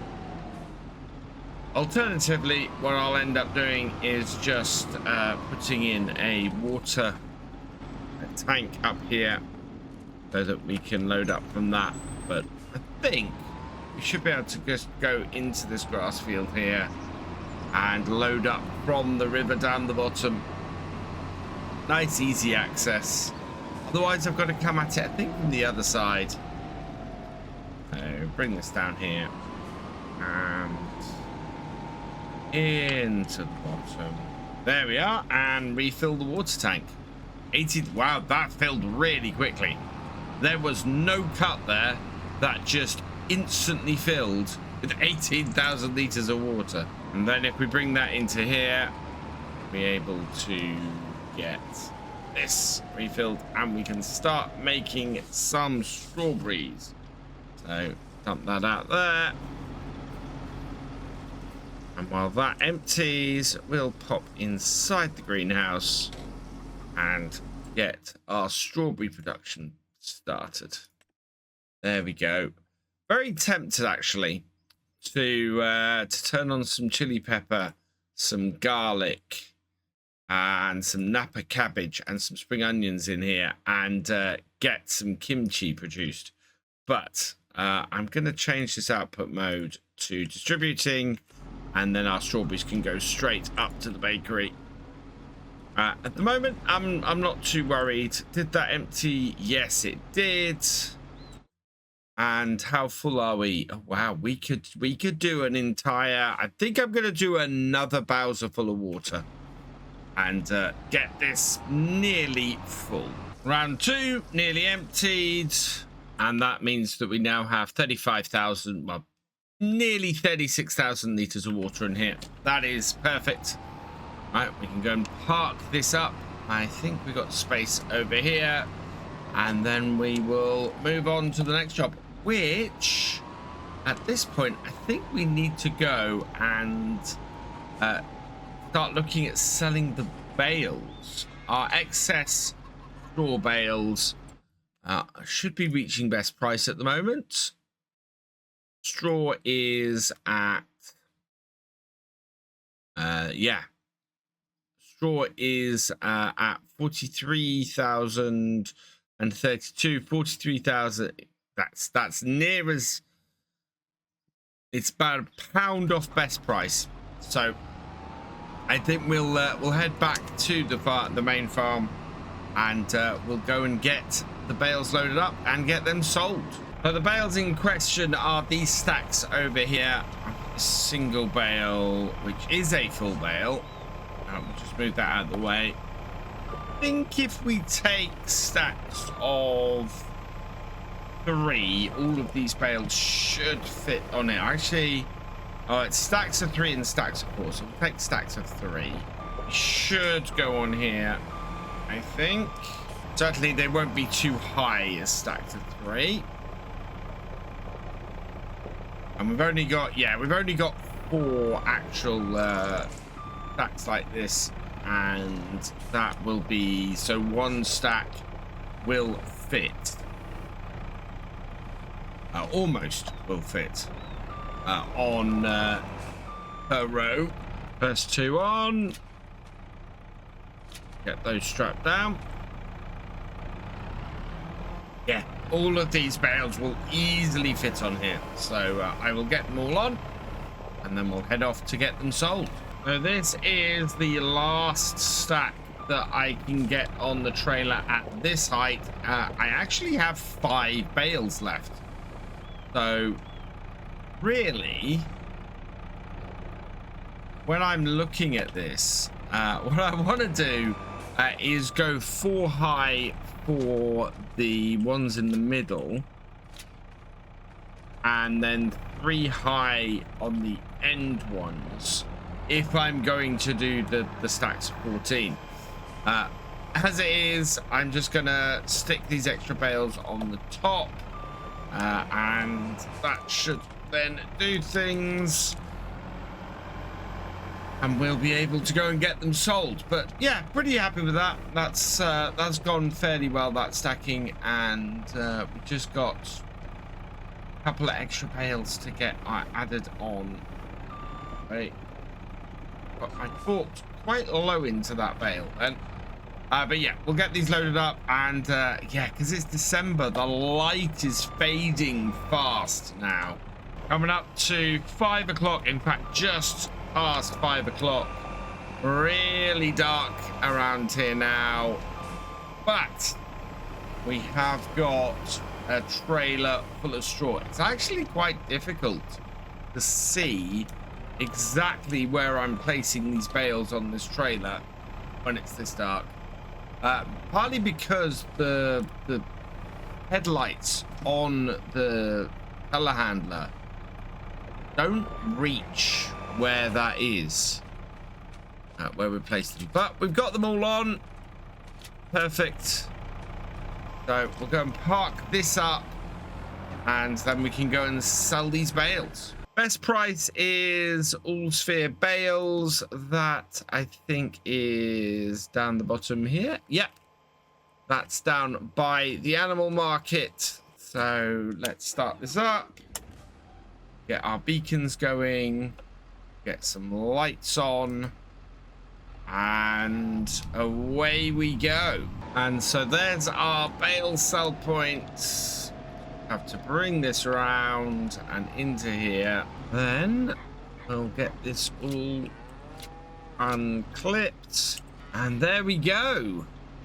A nice little income from that.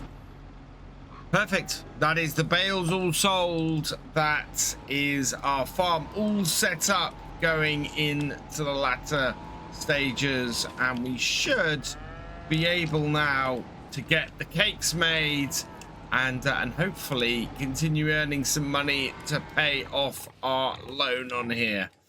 I'm really pleased with how we're doing. We've got a good setup. We will get the tractor's conking out now. We will get those contracts finished, and we'll get this tractor repaired over the winter. There we are. No, I think I've got a problem in my ignition switch. Right, we'll get our tractors repaired. We'll get this tractor repaired. We will get all of our contracts finished around here, and then hopefully in the new year we will start getting some cakes out, and we will start getting the final, or start working towards our final harvest. We got a fair amount to do on the farm today. We are going to be getting some mowing done, which is why I have got the David Brown out and why we're starting with that. Both of our grass fields are ready to cut and seem to be fully ready to cut, which surprised me a little bit because the winter is only just over. And we've skipped forward to March. There wasn't much for us to do over the winter. We do have a few jobs to do today. So we're going to be making some more silage bales from our grass. So I'm going to be starting off with that. So we're going to hook up the mower to this. And the reason why we're hooking up the mowers to this tractor and not the smaller case is because the smaller case is going to have to be used to feed the cows, which are very low on feed. Then we're going to be using that tractor to go spraying as well. Our field needs to be sprayed and sorted out. So we're going to do that. Fold that back. So yeah, let's go and get this sorted and set up on our main grass field. And then we'll get the little case out and get that started. But yeah, now the farm is starting up again after winter. We've got a lot of jobs to get stuck into today to get the farm going for the last few months that we're going to be on here. So bring the David Brown down, and I want to come in the double gates that we've got down the bottom here. Yeah, that's the best place. Nice and wide, nice and easy, and brings us into the bottom corner of this field. We will then get everything unfolded. And hopefully, it should just be a case of setting this off. Yeah, we've got a fairly good field here. If I set it off in this corner and we do the headlands first, that is perfect. So we'll set that going there. Line itself up, hopefully. And start in that corner, and that should make things a little bit simpler for it. Yeah, and away our mower goes. And once this has cut all of this, we'll be able to get it all rode up and baled.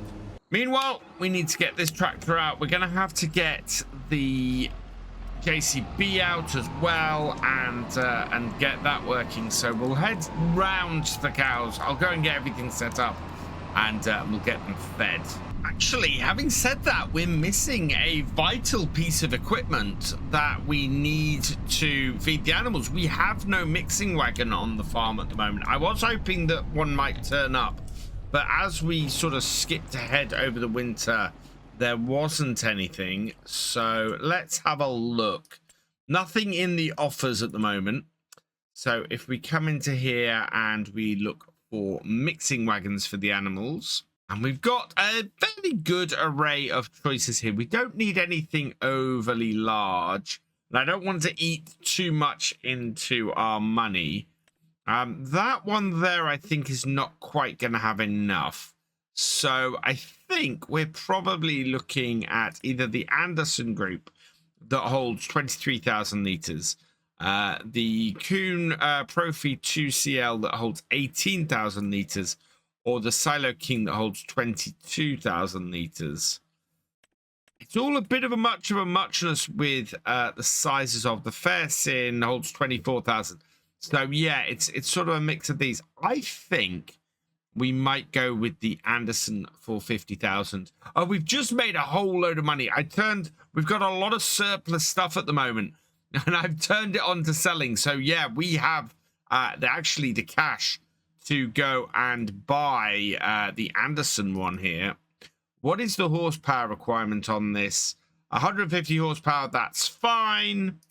And selecting a number plate for our feeder, KiwiMedic. Congratulations, you have been selected at random from the tractor driver and above level patrons and YouTube channel members. And so I'm going with Key 31 MDC. The 3 is sort of a W on its side, so that fits as well as it can. So we'll okay that. That is on the back down there. So let's buy this for 49,500. And hopefully now we should be able to get a fairly good mix out of that. I think we might have something else to buy today as well. So I'm trying to think what else we might know. Oh yeah, we probably need a sprayer today. Still don't have precision farming on here. I'm probably not going to use precision farming on this series. I think we'll use it at some point in the future. But yeah, not on here, as this map is currently not fully set up for it. Now that we've got all of that set up, I've grabbed the JCB. We should be able to get some stuff in here fairly quickly. So we will go with a couple of bales of hay. No, we'll go with one bale. In fact, I think we want to go with a couple of bales of hay and then one bale of silage. And we'll see how that does us. The first 2 bales can go in.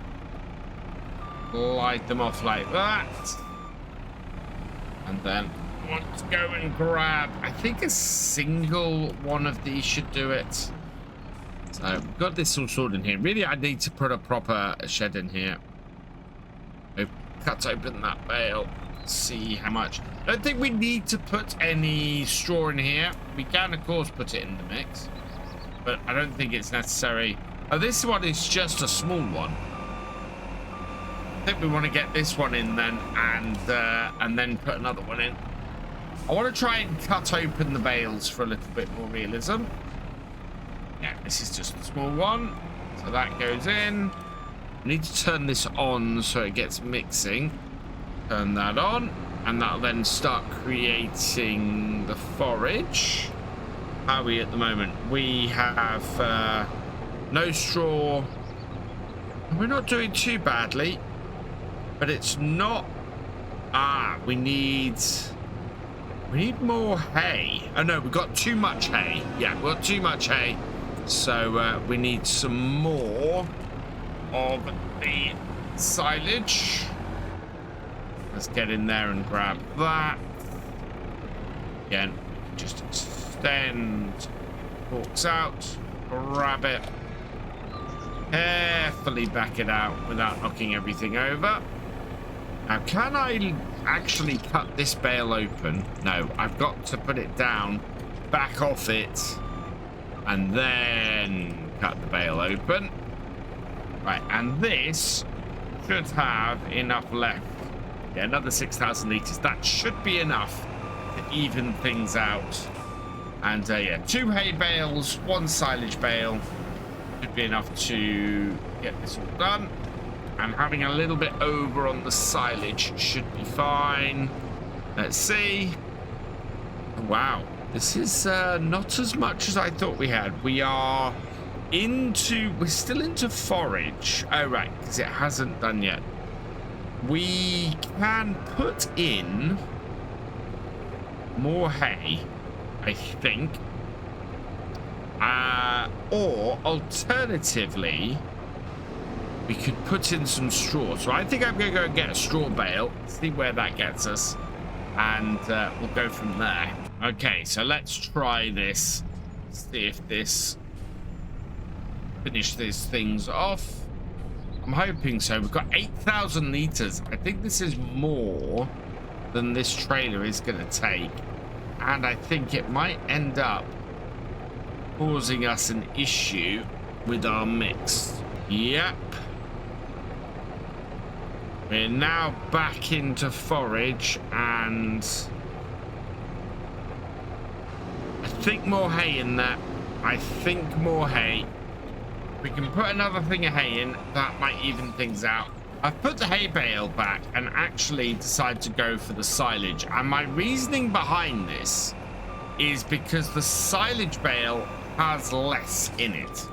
So if I'm looking to not unbalance things too much, silage bale should avoid doing that. Cut that off. And you can see it's currently showing as forage. So those 8,000 litre straw bales really can throw things off. Right, so initially we're going to have a load of forage in there. Yeah, forage stretched. But I'm hoping that as I empty this out, this might work. Is forage stretch still? Yeah, it's not gonna work. It is still a odd mix, and I think we filled the cows up. Wow, 30,000 liters. How much does this take? That is a lot more than I thought we were going to get in this Andersen, but awesome. Right, that means this needs to just get parked up. So we'll turn it off. Just going to park it up over here. And we'll see if we can do better next time. It's not gone too bad. The forage stretch still seems to have gone as TMR. Oh no, it's gone in as hay, silage and grass. Yeah, we've got no TMR in there, which is a pity. I would have liked to have got TMR in, but I got my mix wrong, which happens from time to time. So currently, I don't have a sprayer or a spreader on my farm. So I need to get my fields, I think, probably sprayed. Just having a quick look in the shed, and yes, we've got 2 loads of fertilizer. We've got 2,000 liters there. So we've got 2,500 liters of fertilizer, and that is seeds. So yeah, we need to get a sprayer. So let's head over to the shop here and grab one of those. Just double checking we don't have anything. No, we don't appear to. So let's pop into here and take a look at the sprayers. There's lots of options around here. None of that is useful. It would basically be probably the Hardy, and I think the Hardy would probably get the job done for us. 30,000. We could do the front tank as well, but I don't think we need it. Or actually, no, we've got 2,000 liters. Yeah, we could go the full hog. 35,000. And congratulations to Dynamic Gamer. You've been selected at random from the Tractor Driver and above level patrons and YouTube channel members. And so I'm going with DY41GMR, which is about as close as I could get things. And then, okay, that. So that is on there and actually passes it quite nicely. So we will buy that. Yes, for 30,500. And then for the front, congratulations to Jason Hodge. You've been selected at random from the Tractor Driver and above level patrons and YouTube channel members. And I'm going with JA50NHG. And okay. And that says back only. I think, can we change that to front and back? Yeah, there we go. Says back only, but there is nowhere on the back. But there we go. That is on the front. So we will buy that as well. Perfect. And that does mean I'm going to have to leave my front weight down here. I want to reconfigure that at some point anyway. Oh, and we need to repair this tractor. We were talking about doing that over the winter. So I think we will reconfigure the front weight and repair this tractor at the same time. So repair this. Doesn't need replacing the tires yet, so yes. Okay, and then we want to customize this. Design color, I am going with Case IH red. And we'll leave the gray on it. And can we do a case? Yeah, there we go. That does that very nicely. And then design color, I am going to go with the light gray. Select. Yeah, that works, I think. And in fact, we want to go with the light gray. Same gray there. Yeah, that works. So we will okay that. Change that. Oh, no. Back. And customize. Yes. Okay. And we're going to leave that down here while we hook up the rest. Oh, and we do have some customization we need to do to the tractor before we go. I need a set of narrow tires on this. There we are. So we will customize that. That's going to cost us 1,000. And we're all good. Right. Start this up. let's hook this up and get it back to the farm so that I can refill it with our available spray. I think the Hardy setup looks quite good on this tractor. Really works well. And we should be able to get round the field fairly easily with it. I could have gone with a bigger sprayer, but to be perfectly honest, I don't think we need it. Looks like the mower is finished, so we'll get the windrower out on that in a moment, and then we'll have to go and get that done ourselves. Do we have any fertilizer in here? Yeah, we have liquid fertilizer in there, so I'm going to go and use the stuff in the other bits first. But yeah, if I need more liquid fertilizer, our liquid fertilizer tanks have it. And that has almost completely filled up the sprayer. So what I'm going to do is we will go out to the fertilizer tanks, fill the rest of this up, and then we know this will be full. And then we'll get a worker going on this field while we go and deal with getting the windrower going to get that field. In fact, I want to move the mower over to the other field, and then we don't have another tractor, unfortunately, that I can do any further work with. So it'll be a case of I might run the mower actually around myself on the other field while this is doing the spraying. Oh, this field is looking fairly good though, and this sprayer is fairly wide. I want to fold all of this up, and then we can get out the gateway actually up here pretty well. Can I get all of this mowed, rowed, and baled today? That would be good. Yeah, ideally we want to get it all done today, but I don't really know if that's going to be possible, especially I still have to do this field too. Shaping this field works really well now, and I love this bottom corner. We still have very few eggs. We have sold a load of chickens as well over the winter, so I'm guessing that our chickens sort of reach their capacities, but they're not producing eggs very fast. So I think I'm going to have to transport some incomplete pallets of eggs, because eggs are one of the few ingredients we're still missing for our cakes. So yeah, we need to go and get those delivered. Everything else though is making good money at the moment. Last row. So looking good. We've got a decent amount. I don't think it's a massive amount because we've cut quite early, but this should allow us to get 4 cuts.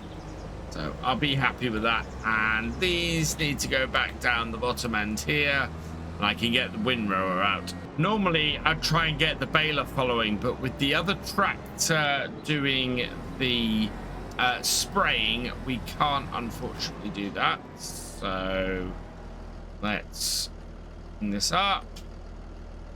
Want to get the steering system on, start this up, go and drop it down. Yeah, and we'll get this rowed up in no time. Last row, and then that is this cleaned up. There we are. Turn that off and get it folded up so that I can go and get the second field done. But yeah, it is only 25 to 3 in the afternoon. If I can get this done, then I've got a good chance that I might get the rest of it done. Especially if the sprayer's done. Sprayer is not doing too bad, actually. By the time we've rowed up this field, we might be able to get it following behind us and get it wrapping bales. In fact, we could even use Courseplay to get it to wrap bales. So, yeah, I think there are definite options there for how we can get this to work, which makes me very happy. Right. Let's get this rowed up then. Last row to get road up then, and that is pretty good. It is 25 to 5 in the afternoon. Unfortunately, I don't think we're going to get the stuff baled up today, which is a pity, but that just means that we can pick that job up next time.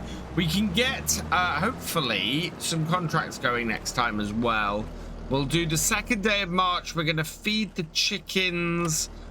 We'll get all of this baled, so we'll get the baler on this tractor, and we'll send the windrower basically a field behind, not the windrower, the wrapper, basically a field behind us, and get all of that done.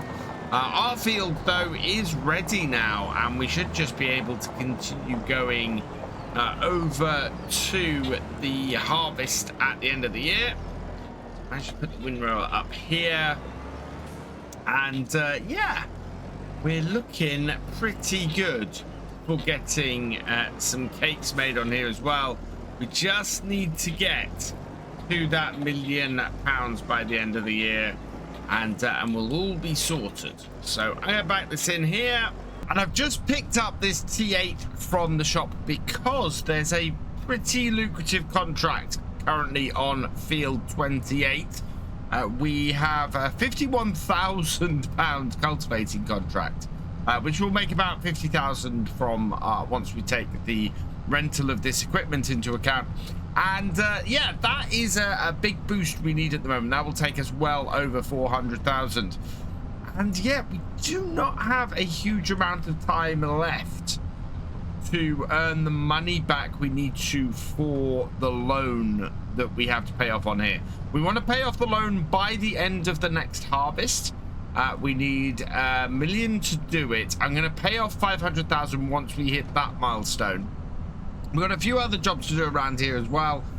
We've got the grass to bale up from last time on both of our fields there, so we've got to get that done. We need to get that wrapped as well, so that should all be good.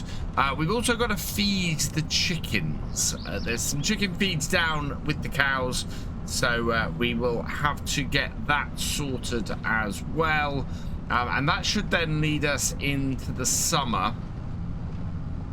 We want to keep the cakes going or we want to get the cakes started. So far we haven't transported any eggs down there, so I'm looking to do that in the near future and get the cake production started so that we have produced some by the time we finish on here. So there's yeah, quite a bit of stuff to do. Now this gateway is a little bit tricky. You have to really hug the edges of it on the left hand side, get the tractor through at a quite a big angle, and then you come through it diagonally in order to get this in. Yeah, I wish that was a bigger gateway, because that is a ridiculously small gateway. And then this is the field we're doing, so we will set the hired worker off here. That is very nicely now unfolding. And yeah, we're going to go and get on with the baling. And I've already hooked the baler up to the David Brown. I want to dump the hay that we got in the back of this out. So let's unfold this and see if we can get it to unload it. Hoping I won't have to get the JCB out to get this off the back of here. Right, let's try rocking it a little bit. Sometimes you can rock these bales off the back like that. There we go. Right, we'll pick that up with JCB in a little while and get that down to the cows. In the meantime, we can just take this straight out and straight into this field. We've got a bit of a gritting box in the way here. So again, nice small gateway to try and get this through. We have managed to clear the gritting box, thankfully. And gateway, right, start this up, drop it down. And we'll start getting some grass bales collected up. Once we've done this, we can get the case tractor in here and get that wrapping bales, and we can use Causeplay to do that. So I've completed the headlands on here, and I'm into the main body of the field. So we've got 3 bales out the back at the moment. I think that might be enough to start getting the wrapper started. We've still got the care wheels on this tractor, but I don't think that's a big problem. The wrapper, I think, is down the bottom end. So I'll head down there. I might make a quick trip to the shop, actually, and just go and grab our front weight. Front weight and wrapper collected. We want to head into the larger gateway down the bottom here. And I really think I should store stuff down here. Wow. Just saw the tractor drop. Just completely sink into the mud here. So we will open this up. And then we will get this on. So we're going to do field work. We're going to do this field. I'm going to do bale wrap and collect all bales. Right. And start job. And yeah, this is off and getting the bales wrapped. Coming right up to the end here, and that is done. So I'm going to turn this off. We will unload the remaining 2 bales off there. Just try and rock that one off. There we go. And we'll leave the wrapper to keep going. We're going to head across the road and get the other field done. Case has finished wrapping all the bales on here, I think. And they all seem to be down. Yeah, they're all down the bottom end of the field, interestingly. That's good news. Those are all done. We'll bring this across then and get this started on this field down here. We've got 1 bale out on here already. So course, yes. Collect and wrap, start. Then I can get back to doing the baling. So that doesn't seem to have a driver in it. I don't think that's actually kicked off. I think it might have got stuck on the gate post. Let's go and have a look. Yeah, that got stuck on the gate post. Let's pull that forwards. Right, and try this again. So there, and start. Vehicle is too far away from the field. Interesting. Wouldn't take very much to actually do this. Right, here. We're in the field now. Ah. That's because it's not recognized it's this field. Start job. There we go. It was still going as if it was on the other field. And oh, I think I'm just going to wrap them myself on this one. Not very happy with this small field, but we're only going to have about 2 bales to wrap, I think. So not going to be massive. Yeah, coming to the end of the field. We've got a lot of clouds. Despite it saying it's a sunny day, we've got quite a lot of clouds that have just sort of drifted over and dulled everything down. 11 bales in total. I think we've got a 12th and a 3rd sitting on here. Let's see. We got a little bit in this corner, not much. Just want to clear that up and get that out of the way. Yeah, so 12 bales, that's good. I'm happy with that. Let's turn off the baler. Unload the bale we've got on the back. And unload the partial. Drop that off. Right. And now I can go and put the baler away. In fact, I'm going to go and put the baler... I will put the baler back up at the farm. Because the next thing I want to do is get my bale collector, just collecting everything on this field. And we can do this with courseplay as well. Start job. And away it goes. And that then frees me up to get these 4 bales wrapped. And I need to make sure that I group together the 3 that are full bales. And leave the... oh no, the 4 that are full bales. And leave the excess one to be picked up last. That's the 4 bales wrapped that are full bales. And then we just got the single bale on its own over here. Get that wrapped. And then we can bring the other tractor over here. And in fact, I might just drive this bit of kit over to that other shed and park it up there so that it's in the right place at least next time we want to use it. So we'll just stick this down the bottom here. And it'll be nicely out of the way.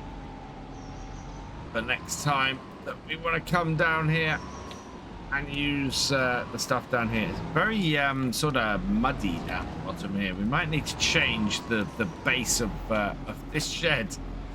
That is quite a muddy hole. This is telling me that it needs to be unloaded. It's only 50% full, which is a little bit weird. So we'll turn it on and we'll get it going and finish this off ourselves. Yeah, not bad. Not bad at all, this. I think got everything cleared on here. I actually have time to head down to the shop and get a grass roller, I think, and get this rolled. That won't be too expensive, and that is only going to increase our yield next time we do a cut. And we do want to get as many cuts off here as possible before the end of the year. 9 more spaces. So this will take me up to 13. Yep, and we'll end up with just a small one sitting at the top. So there's 13, and then our incomplete bale. Grab that, and that can slide on to the top like so. I'm going to stick this stack of bales in here. And our next stack we want to do is going to be hay, which will be, yeah, summertime hay making. So unload that. And there we go. All done. With that all done then, we've got 2 remaining jobs today. The first is to get our fields rolled, our grass fields rolled. The first is to get our grass fields rolled, and to do that, I'm going to need to put some standard tires back on here. Okay, and customize that. That won't cost me anything. Okay. Right, and then we'll start this back up. Reattach our front weight and get it lifted. Perfect.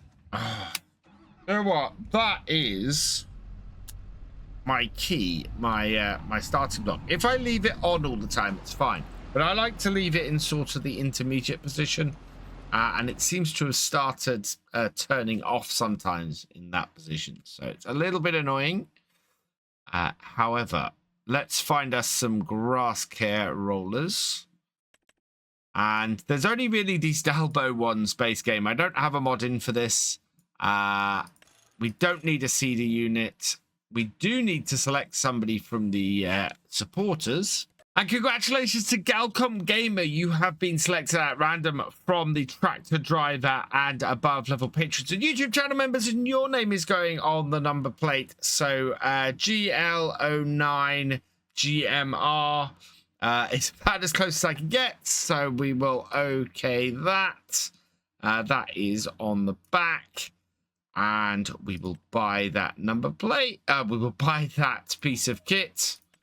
And now we should be able to hook that up, and we can just set this going with the hired worker on the field. Get that job to run automatically while we go and get the JCB, our telehandler, and go and feed the chickens and clean up the bales a little bit, I think. So let's bring this into this field, and we will just get the hired worker going. Should have no issue. Yeah, so that's quite happy. So that it doesn't hit the gate, we'll just close this gate, and I'm gonna go and grab my telehandler. I picked up the single or the partial hay bale that we had hanging around the yard. I'm just going to stick that on my pile over here, so next time we come to do some mixing, we've got this. Should really get these undercover. Part of me wants to sell this bunker, because we're not using it as a bunker. That would give us a little bit of money, and then I could put a shed in there that would work fairly well for feed storage. Then we wouldn't have to worry about storing anything in here. Got all this chicken feed we bought a while ago sitting in here. Want to make sure the chickens are well fed, because we want them producing eggs as much as possible. Right, there's 2. Take these and go and feed some chickens with them. I don't know how far 2 bags are gonna go. They're definitely fed 1 chicken here, or 1 set of chickens here. This is our 2nd set, and we've got 2. I think, yeah, 1 pair of bags then is probably going to get through 3 sets of chickens, and we're probably going to need a little bit extra. But they're all running well. That's a decent amount. We don't have a huge amount of slide. I think we could do with possibly getting some more cows. I don't know. I need to go into the shed. Don't know if that would speed things up at all, or whether that would be worth the money to do it. Whether we'd get that return on investment in 6 months. They'd need to produce a lot of milk, and our cows aren't producing a huge heap of milk at the moment as it is. But we've only got 10 cows, I think. Yeah, we've only got 10 cows. We are about to get some calves, which might up the milk rate. But yeah, we've only got about 4,000 litres of milk. So, not really doing what we need at the moment. We're getting there, though. Last chickens to feed. And they're all looking pretty good. How many chickens have we got in here? 20. So we're selling excess chickens at the moment as they come through. We got a few bits and pieces, and yeah, that is all good. I'm happy with them. They are all producing. We've got well over a single pallet of eggs. Wish there was some way I could merge them, because yeah, we've got lots of chicken coops, lots of partial pallets, and we could really do with getting those down to the bakery. In fact, I think that's probably what we're going to finish off doing today. We've got a load of eggs. We need to get these cakes started, and if we don't get them started now, we're going to find that we're not going to be able to get them done. Now, my worry when I set the greenhouse down here was, did I leave enough space to load up eggs from here? We're about to find out. I think I did, actually. Oh, I actually think I did. I think if we had lots of pallets of eggs on here, I wouldn't. But we don't have lots of pallets. We have 330. So, yeah, about a third of a pallet. But that's good, because that basically means we've got 2 full pallets worth here. Just spread out over several. I'll take that. That'll work. One thing I have noticed loading these up is I need to smooth out all of the areas in front of the chicken coops. At the moment, there's a bit of a bump up, and as a result, it can get a little bit hairy while I'm loading up.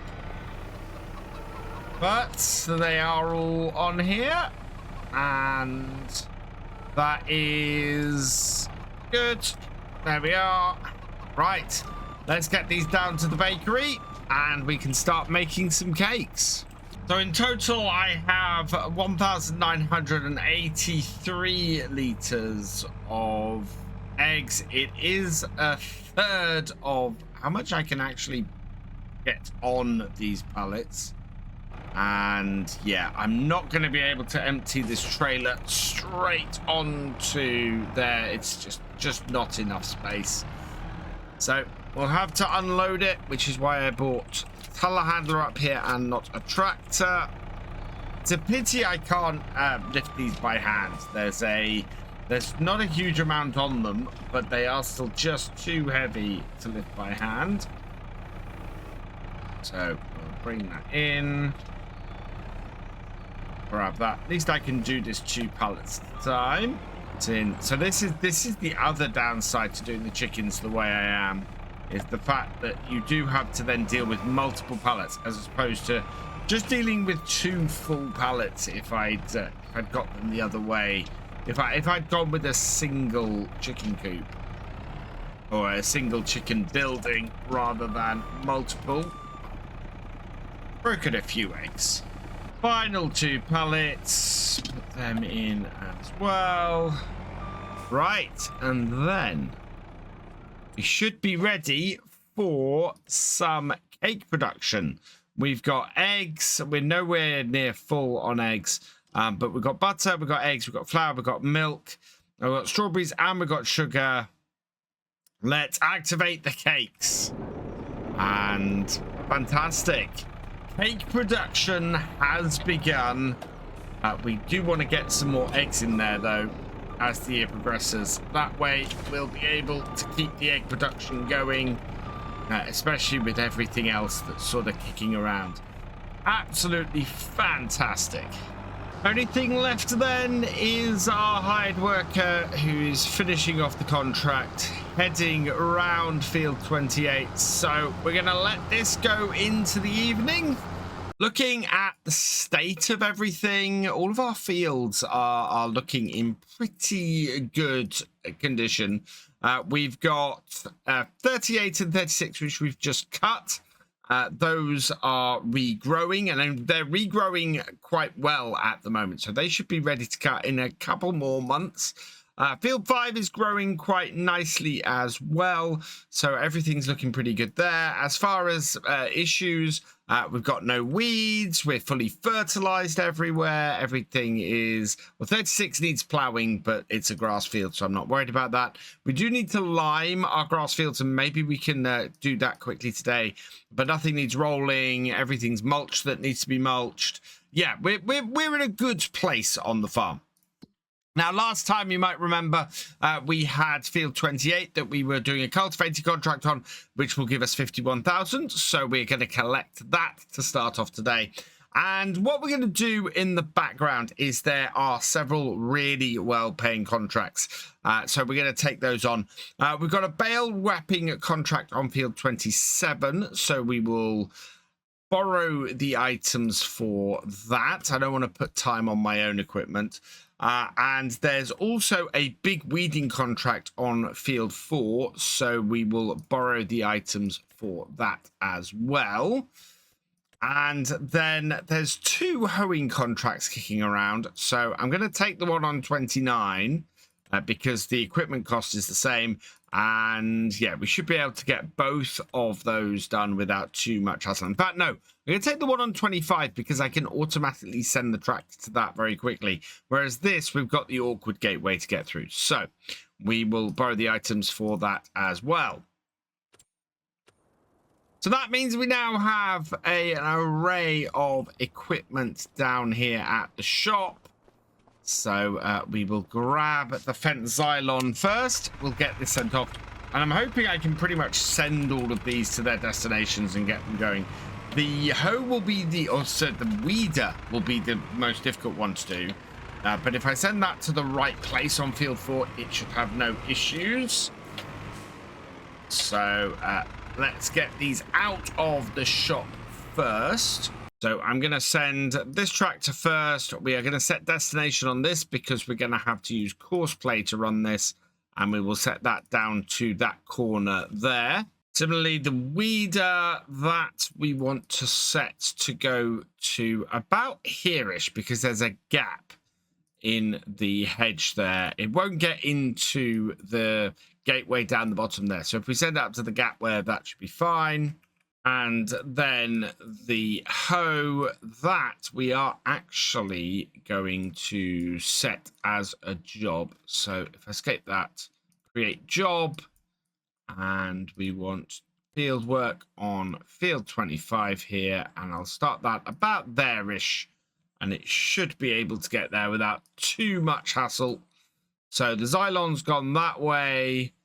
The TTV is going that way, and we're going to enter that because this is the point at which this might get stuck.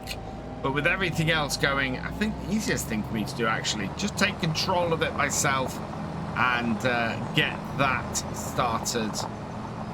Yeah, just start it myself and get it running. And this is the gap that I mean makes it much easier to get bigger pieces of equipment into this field.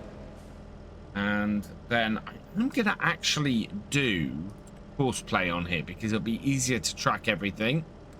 So we want a couple of headlands, I think, and generate me a fieldwork course. There we are.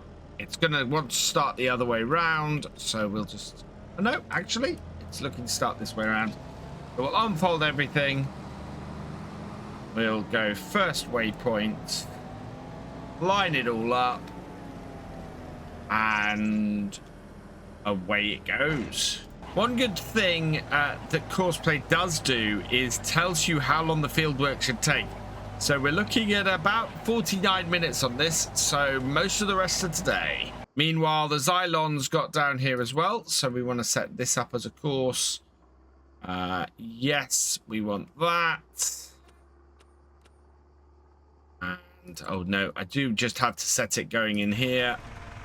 I'm hoping this might tell me how long this is going to take. Nope. It's just going to do the job. So I'm expecting this to take most of the rest of the day as well. And then the final contract is the hoe, which is set to immediately get started. And absolutely fantastic. That is going. So that means that we should make around 100,000 on contracts today, especially if we can get a second hoeing contract today as well. We'll make a really good amount of money. In the meantime, I noticed while I was going through my productions that we've distributed a whole load of sugar down to the dairy. Now, I hadn't planned on this, but it has afforded us an opportunity which I hadn't expected to have. So we currently have nothing in this trailer. So we're going to fill this up with milk. We should have about 4,000 litres, I think, based on how we were doing. So we'll bring this around here. Our milk tank is here. Yeah. So how much milk do we have? We've got 4,320 litres of milk. That should be perfect for what I want to do. Not a massive amount in the actual trailer itself. This trailer... I got it more for its water capacity than its milk capacity, which is the same, of course, but we're wanting to carry more water than we're going to carry milk most of the time. Does not back up very easily, this trailer, though. You can't get a sharp angle on it, so you kind of want to follow the tracks around. There we are. Right, let's head down to the dairy and get a new production started. We'll back this up to the dairy here and unload. We actually have, I think, some bottles of milk kicking around here. I want to empty this out. And then we'll get our new production going. Is this bottled milk? Yeah, this is bottled milk. Right. And so in here, the only thing we can use the 26,000 litres of sugar we have for is chocolate, I believe, and it takes milk and it takes sugar. So as long as we keep supplying milk down here, we can make 26,000 liters of chocolate, which is fantastic. So we're going to activate that. I don't think anything else down here requires sugar to make anything. No. And our bakery, our first cakes are already rolling off the line. So that is perfect as well. And it takes equal amounts of all of that. So, yeah, we're looking pretty good at the moment. I think we're going to be okay. We've only got 5,000 litres of milk down there. So we can take the bottled milk we've got down there. We basically have 5,000 litres of everything. So... yeah, we'll see where we go from this. But all in all, looks like we're going to be making even more stuff. Something I did realise on the way back to dropping my trailer off here is that we have an awful lot more flour than we're ever going to need for cakes. So I think we might start producing some bread as well. I'll show you what I mean in a moment as soon as we've got this backed up and parked. There we go. So if we come back into here, we've got 5,000 litres. Well, we have a 5,000 litre limit on pretty much everything else except for the rice flour. And so if it's eight of everything, we're going to use at the same rate. So even if we only used, even if we emptied everything else we have, we would still have well over 100,000 litres of flour left. So I am going to use 90 flour, to make 45 bread. We will activate the bread, and that way we're not just making cake, we're making bread as well, and therefore making money. The windmill, I think we are still making sugar, but we are selling the sugar at the moment. And the dairy, as I said, we've got everything at the moment going into making chocolate. So that's all good. And our greenhouse, that is creating strawberries, and we're selling those off. Bale wrapper seems to be making good progress through the field. This is 20% of the way done. The weeder seems to be going okay. We've got weeds pulling out, so yeah, definitely doing okay. That is now 31% of the way through its contract. And the hoe likewise is doing a pretty good job. So it looks like the weeder is going around the edge of the field first, and the hoe is going through the middle of the field first. So very different approaches. And the hoe has now overtaken the weeder. It's nearly 40% of the way through this job. One of the nice things about this JCB and using it with this dolly trailer is it's so much easier to reverse a dolly trailer with a very maneuverable bit of kit like this. You can very quickly straighten up the trailer again and maneuver it to where you want, because just turning the telehandler is exactly where you want it to go, like that. That is so easy. Love it like that. Also, I realized on the way bringing this back after the last time, it's folded up the front. It's folded up my forks in transport. So yeah, I didn't realize the JCB forks did that on this, which is pretty awesome. I really love that as well. What I'm going to do now, while we got time, I think we might try and sort out some feed for the cows and make sure they're just topped up. And then I'm going to rearrange my bales, because my bales down here are still quite a bit of a mess. So I have an imbalance in the mix at the moment. I think it just needs mixing. Maybe we need to get a little bit more hay in. We do have a rogue hay bale, don't we, that doesn't really have much in. So I'm going to go and dump that in here and hope that that sorts it.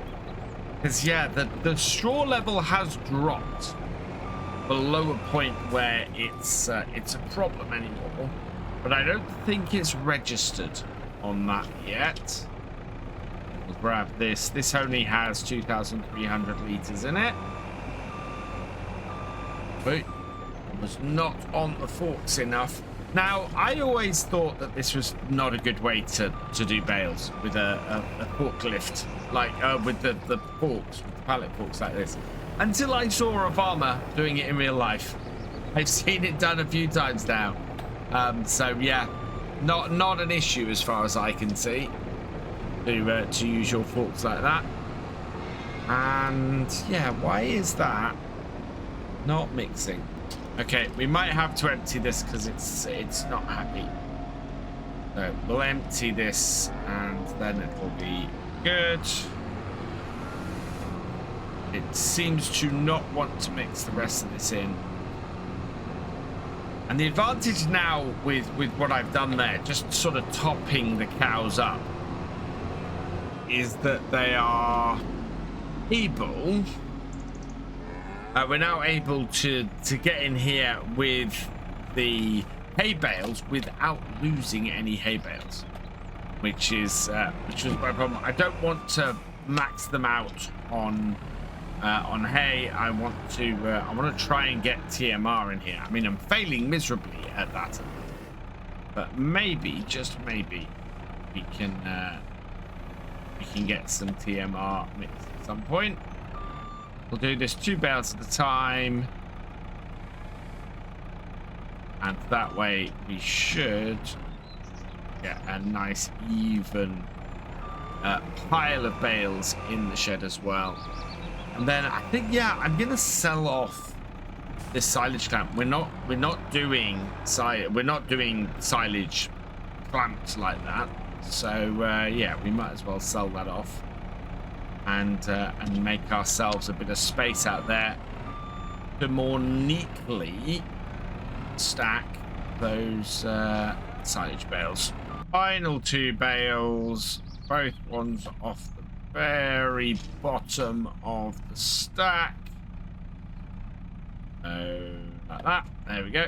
And oh, I've got a slight angle on my fort towards that, so down, and just even that out, drop that down, and if we pick these up, there we go, another 7,200. Actually, it's double that, is it? It's 14,000 litres because it's only registering the bottom bale in this.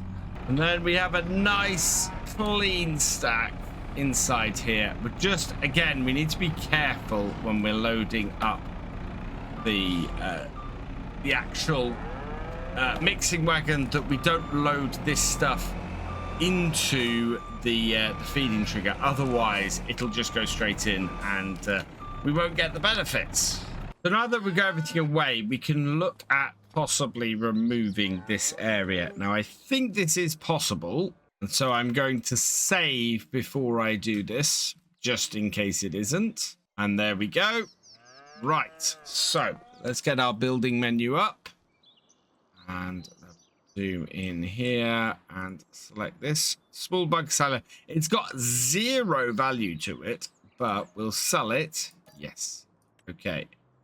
And that does then give us a little bit of extra area. We've got a few bits in the way here. I wonder if we can get rid of those as well. Now, this is where this could go horribly wrong, because it could remove farm junk. Okay, we're going to sell the farm junk. Now, that has cleared junk out of there. It hasn't moved anything from there. I do wonder if it's removed the junk from around here as well. Yeah, so it has removed all the farm junk from around here. Not the end of the world, but I think I'd have preferred it if it had been just lots of separate bits and pieces I could have sold off, because like the caravan's gone and things as well. It's not a huge problem. Actually frees us up space in general and makes the area easy to maneuver. But does remove a little bit of character from the farm when it gets rid of all the farm junk at once. So with that done, and with this area here, I think we could look at possibly putting in some sort of storage shed, maybe. There is and the silos, aren't they? Maybe. We got sheds under here. No, they're not under there. That is, yeah, bale and pallet storage. So we could do that and do bale and pallet storage there like that in here. And that actually would fit in quite well. It's overlapping with other stuff at the moment. So I think that might be an option. Although we're fairly good for our bale and pallet storage at the moment. I don't know. Let me know in the comments what you think. What should we do with this area? Should we add some walls in and things? Maybe add a gate across here, possibly. I think it would be rather interesting to see how we can reshape this end of this yard quite nicely. Bale wrapper still has quite a lot of field to go. It's over halfway through, but we are well into the afternoon. The hoe is almost done though. It's only got a couple more strips to do. In fact, the hoe is this one. The hoe only has a couple more strips to do. The weeder though is not far behind. So this being the weeder really isn't that far behind. It's heading towards the top end of the field. So that only has a couple more rows to go. And yeah, and then the hoe here, this is going to finish any minute. And as we approach the bottom corner of the field here, I think the hoe is done. Perfect. Right, so we will take the hide worker off here. And we will fold up the back. There we are. And that job is done. So let's collect on that contract. 21,208 on that. And that should now take us up to 436,000. We just need these other two contracts to complete today and we will be sorted. The reading contract is just about done as we're coming up to 5 o'clock. This is the big one. This is the contract that is worth all the money on here. And we're just on this final row at the top end of the field. I think this is fairly thin. I think we've got a fair bit of overlap here. In fact, yeah, it's a really thin row, but the contract is done. So that means we can now complete... Oh, no, it's the bale wrapping that's worth the most money. But this, we can now complete 37,652. So we will collect that. And then all that is left is this bale wrapping down the bottom here. I think it's got about, it's got about 30% of the field to go. So that, I think, will wrap up, so to speak, into the evening. And when we come back next time, we'll be able to get £50,000 from this contract and finally pay off half of our loan as we head into May. And I'm taking the quad track out this morning because we have a contract to do. It's a ploughing contract. We're going to set this going on it, and then we're going to see what we've got to do around the farm to clear things up. You can see the fence is sitting here from last time. We've moved forward to June because there actually wasn't really much available to us in May. So we moved forward to June, and we are going to be getting into this crop for our final harvest next time. So I'm looking forward to getting into this, into the wheat. So we should get a whole load of flour processing out of that, and through our bakery from that. Let's just sort this contract out. So we've got the two contracts here on the field 27. This is the one we have. It's 45,697. So we will collect on that. And this is the one we're doing at the moment. 43,810. It's quicker for us to do with our own equipment. It's over there on field 6. So we're going to be heading towards the shop to do this. Now, there are a few really high-paying contracts here, but they're all harvesting contracts. And as a result, they are these... I think I did a test. Yeah, I did a test on 25. And that will just take way too long, even with 2 harvesters. So we're not going to do any of these. And there's not really much else available here for us today. So, yeah, our last push, really, with the contract is going to be this ploughing contract. So we're going to go and get this done. We'll head down there and get this started. And then we've got a few bits and pieces, I think, to sort of do around the farm. I think we could do with another cut on our grass. And you know what? In the interests of making as much money as possible, I think we probably want to do silage with the grass today, especially as it's raining. So entrance to this field is here. Actually caught me slightly off guard just then. And yeah, this is not a small field. I get the of course play isn't going to come up, so let's try that. Yeah, course play is not coming up. Let's get up our assistant. Oh, let's cancel that, and then we should be able to get it up. Yeah, there we are. Looking pretty good, and it's going to start in this bottom corner. I think that's fair enough. So okay that, and send it on its way, and hopefully that should do this job without too much hassle. So while that's going, we want to get the mowers on the David Brown. I also want to give everything a wash before we finish on this series. I think it's been a while since we got a wash on everything, but my mowers are still down the bottom here. Hook those up. Got a little bit sunny. In fact, yeah, I think we've got... Oh, no, we have hail at the moment. It's currently hailing on us. So that is going to damage our wheat crop just before we harvest it, which is really annoying. But that will clear up in the near future, and then we'll be able to go and without too much difficulty get everything going. That seems to be lowered. I want to lift it. Yeah, there we go. Right. It wants to sit low apparently.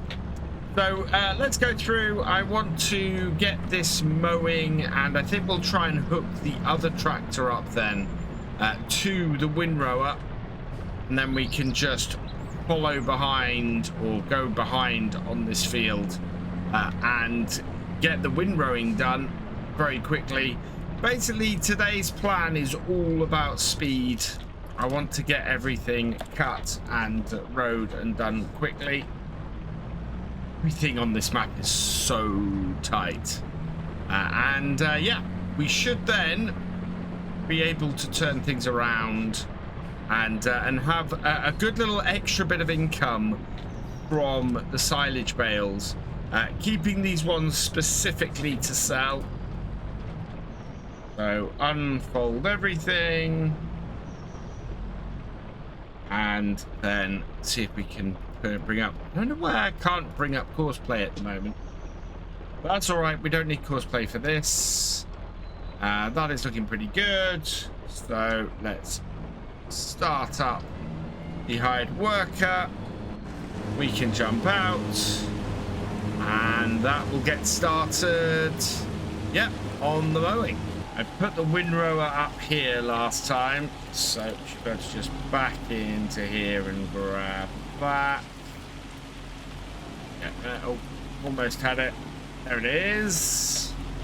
And not easy to park things in here, so I'm not really looking to keep this up here. We'll keep this probably down the bottom where we've started to store other stuff. My mower has not made it past the corner yet, though, which kind of suggests we've got a gate in the way. So let's just stop the hired worker here, back this off, close this gate. This, people, is why you do not leave your gates open. Hired worker again. And hopefully it just keeps going from where it was. Yeah. And off it goes. Back down with the back one. And our mower is off. I'm kind of wondering how long this hail is going to last. And yeah, it looks like until about middle of the day. I'm sitting here waiting now for the mower to finish its first run around the headlands. We're then going to follow it around for its second because this is slightly wider than a single row, and therefore we kind of need that. In the meantime, I want to check in on how our productions are doing. So we're still continually selling strawberries, which is great news. We have plenty in our storage at the bakery. We're currently producing. We're currently produced nearly 2,500 liters of cake plus whatever's sitting up there. We also have 8,700, nearly 9,000 liters of bread as well, which is fantastic. So that is all great. As far as our dairy goes, we're up to 5,000 liters of chocolate, and sugar beet is still processing through our windmill as well, and we're selling the sugar from that at the moment. As far as amount of money that everything is valued at, silage is actually worth quite a bit today. We could make 36,000 selling silage today. And as we're making silage bales, and as our cows have plenty of feed, I think while the mower's going, let's go load up the silage bales we have got and get them sold. I spent a whole load of time between my last video and this one at restacking my silage bales to make them more accessible and more easy to work. And yeah, they're in a great place for me now to use with this trailer. I've got a broken vehicle. I don't know which one it is. We'll have to go and fix that in a moment. Just get this into a position where I can unload fairly easily, or I can load up fairly easily. You can see we've got some fairly high stacks of 3, so we'll be loading them in 3s. My broken vehicle is the quad track, so we'll just get that started again. Doesn't look not that broken. That mod has started breaking stuff down really early now. I need to repair everything all the time. But with that sorted, we can now get in here with our pallet forks and pick these up. If I go really low, that should be good and fine. Whoa, and lift. Yeah. Yes. So yeah, we'll stick these on here, stacks of 3. I think that should cover most of it. Got a nice little bit of space here now, but I hadn't really figured what I was going to do with. Put that one on. What we'll do is we'll strap these down as we do each section. I might need to do something with the front though. I think we're a little bit unstable on our trailer at the moment. I moved the front of the trailer around a little bit. Just make it a bit more stable so that these don't go flying off. And then in. There we go. And get that all strapped down. Yeah, I'd like to fit 4 more of these on here, but I don't know how likely that is. We should fit 4 more on. Whether we'll fit 6 on, that is debatable. And then we could end up with a very top-heavy trailer if I'm not careful. Yeah, we should be able, I think, to keep or to get 4 more stacks on here, which we've got 5, I think. Oh, I managed to.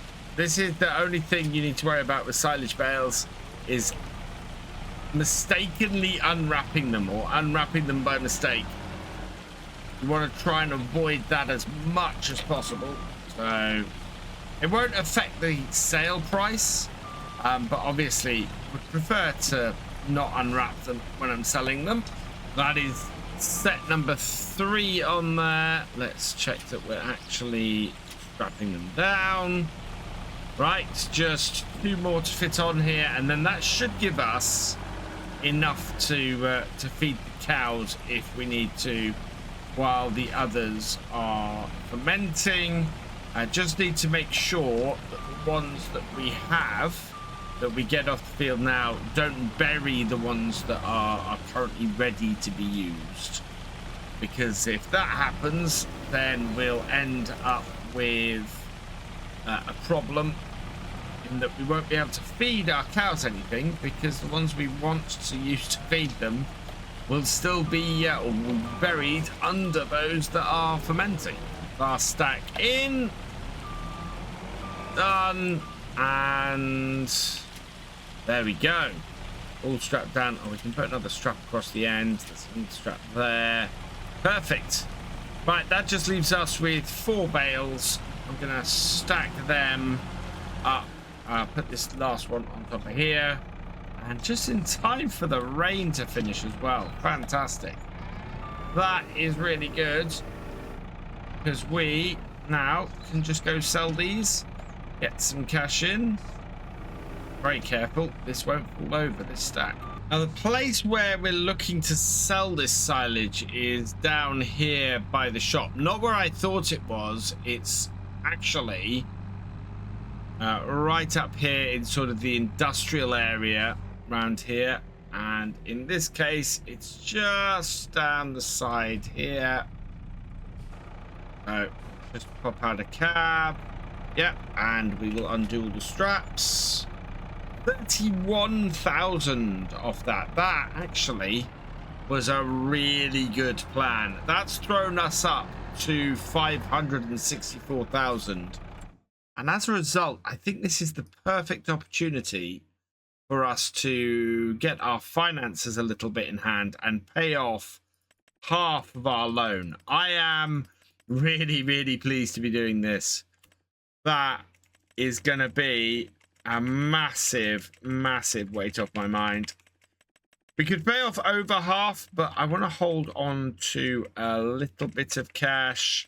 And there we go, down to 500,000. In fact, just under 500,000. 495,000 is all that is left on our loan now. And our mower has finished. So what I want to do is fold all of this up. We'll go and put this in the shed at the bottom corner. And we need to go and get our baler. And then we can actually do it in convoy. We'll have the baler and the tractor, the baler and the windrower working in tandem, and get this done a bit quicker. And then we can just get around and wrap things up as well. Only downside to this shed is that it has got a lot of mud in its base. Doesn't make for easy dropping off and picking up of equipment. And yeah, you just sink into it like mad. Wouldn't be a great, it wouldn't be a good place at all to put down any kind of bales or anything, because you just wouldn't be able to place them on the ground. I'll approach the field. I'm going to unfold baler, bring it in via the bigger of the gateways, line things up, drop that down, and then follow. And we should now be able to just, yeah, get this going again. I'm actually pretty amazed by the pickup on that baler, even in the difficult corner bits that I've left. It has come through and picked it all up. That's pretty amazing. I think this one here would be a little bit sharp, so I'm hoping the baler is not too close to me. Yeah. And it should make it around that corner without any trouble, and pick all that up going around like that. At least I'm hoping so. Quite a big pile of assets to deal with, but it's going round and it should line itself up. And if it does, yeah, it'll come back on. It's going to get all of that. That is fantastic. Looks like the hail did a little bit of damage on this field before we harvested it. That should be all right. I think that will sort itself out without needing to be replanted. And yeah, like has happened quite a few times so far. Oh no. Like has happened a few times so far, the quad track has broken down again. How am I going to fix that error I've just made on that row? I've let the baler get into that section there. It has dropped a bale at probably the worst point it could, but we can get in here and get the rest of this row, and we'll just clean up on the next one. Yeah, a little bit annoying, very basic mistake, but I've corrected it without too much hassle, so not too bothered. This has actually been quite efficient. I think it's going to leave us enough time to quickly get around this field and get it all wrapped up. I think the slightly higher yield from having rolled it and everything is going to produce slightly more bales, so should replace the, what, we had 8 stacks, so 8 threes, 24 bales that we sold roughly. So yeah, I think this is going to pay off quite well today, and make sure that all of our bales are nicely, or that our cows have a nice set of bales to feed from. Can't get this through there, so I'm gonna have to reel really far back on this one. Hopefully not run into the David Brown. I think we're all good, and yeah, I think we've done very, very well. We'll be getting all this wrapped up in a moment. Right, there is the last stretch done with the rower, so we'll turn that off and fold it up. Baler is not too far behind. I don't know how close that's going to be to a full bale. We'll see in a moment. Yeah, it'll just swing around and grab that last little bit. I have been very impressed by the pickup on this case baler. That has been absolutely fantastic. Oh, we are 84% of a bale. That's unfortunate. Right, let's turn it off. Empty it out. Go higher, off. Turn it off, empty it out. There we go. And then empty out the last bit as well, please. Right, it's because that last one hasn't dropped off the back. There we go. Right. And then empty out the last little bit. There we are. Last one. And again, do the same thing with this. Push it out the back. Right. You go and put the baler away, and then we'll go and put the windrow away and get these all wrapped up. So I think we've got enough bale wrap to get this done. Should just be a case of heading around the field, getting all of these wrapped up, and then from there we'll get the auto stacker. It has just gone 5 o'clock, so looking to wrap this up as quickly as I can now. And once I've done that, we'll be all done for the day. Our plow is still going, so I think that is probably going to go into the evening. I thought that might take a little less time than it is, but it's partly because it keeps being broken, and I keep having to restart it. But hey ho. Should be all right, I think. Just keep it going, and yeah, that'll finish it before the harvest starts. Coming up to our last bale, second to last is now wrapping, and it's just gone 6 p.m. So I'm kind of glad I didn't do both fields today. It just wouldn't really have been possible to get through both of them. I don't know how many bales we got on here. I'm going to count it up when we get them all stacked. But it does seem like a decent number. I don't think it's the 24 that I would like to see. I'm hoping it's at least 14. I think it's somewhere between the two, which is a good number. I mean, we sold 24. We've made another maybe 20. That is good. That is exactly where I'd like to be. So let's just park this up. And I'll go and get the bale stacker and we'll finish off for the day. So got the stacker down to the field. Let's get these all collected up. And then we'll see exactly how many we have. Need to turn this on before we go any further. So turn it on. Right, let's see how many we can collect up. I've dropped off one full trailer. We actually are gonna have another 6 off here. Six and 9/10 basically. We're gonna put the small bale on last. And yeah, that is awesome. That is over 20 bales off this field. Definitely worth getting the roller on here and getting it fully fertilized, because that's brilliant. That is a slightly better than expected outcome, and means that we've just done exceptionally well today, including the fact that we had some hail damage on here as well. So we could have possibly had 22 bales off this. That is not to be sniffed at.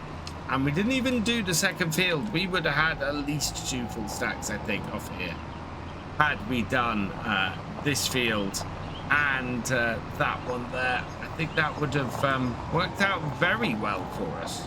All in all, we've had a pretty productive day here on the farm. We've just got to keep this contract going now until it finishes the contract.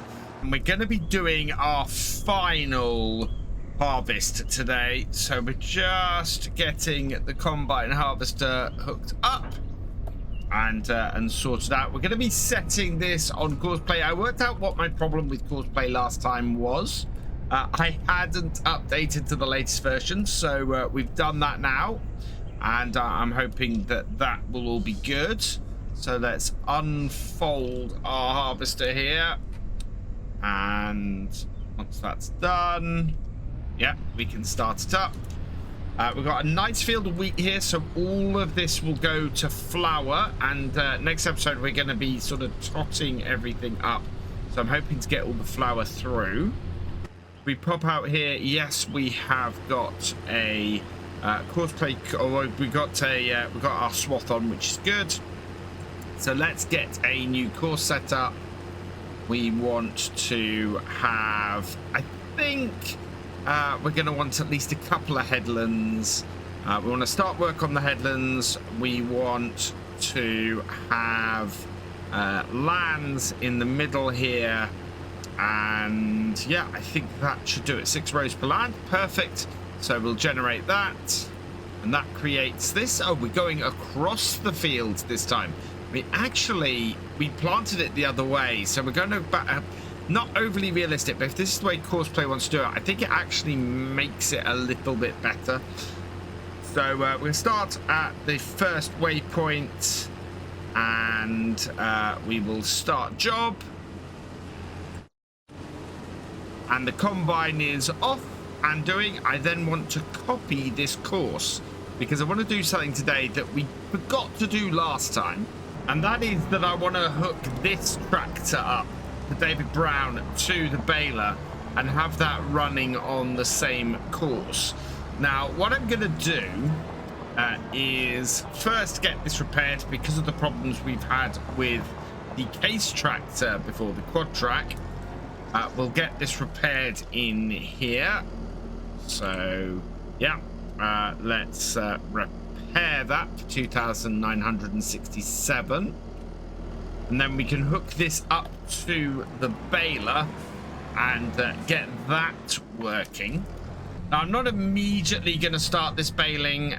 We are going to let the combine do the headlands first, and then we'll go round with the baler after that. And then what we can do is we can switch our smaller case tractor between carting and going and doing the bale pickup. If I can pick up all the bales off the headland, I'll be very happy. So let's bring this. We want to copy that. Yep. And then this will go from nearest waypoint, because we'll get that started in here. But if we leave this at the side of the field, that then is ready to go when we're all set up there. And before we continue on, and before we get a first load in our harvester, I brought this tractor up to this field here because field 25, we still have the opportunity to earn a decent amount of money on. We've got a ploughing contract over here, so we will accept that contract. Okay, we've got the one from field 6 we completed successfully last time, so we'll collect that as well. And then into here, we're going to create a brand new course. So let's get onto the field. Everything's good there. I'm pretty happy with all of those fieldwork settings. Oh, we want to do a couple of headlands first. Yep, generated that course, and that's looking pretty good. So we will start that job there. And that is widening out to its full width, and away that goes. This is going to take an hour and 14 minutes, which is about perfect for this. So yeah, happy with that. We can just leave that going. Combine is almost full already, so we need to get the case tractor and the trailer over here. This Nardi header trailer, pain in the butt to reverse because it has this steering axle. It is, yeah, absolutely painful to get backwards, but we've got it in. That'll do. Let's hook up our trailer then, and we can head over and empty the combine. I'm gonna drop the trailer all hooked up. Let's head around the other side, because yeah, that combine is now going to be waiting for us. Yeah, here we go. It is made a little bit of space for us to empty out. Hopefully my trailer is in the right place. That should do it. Yeah, or right on the edge. Could have positioned a little bit better. Combine is empty. We'll back the tractor trailer out the way.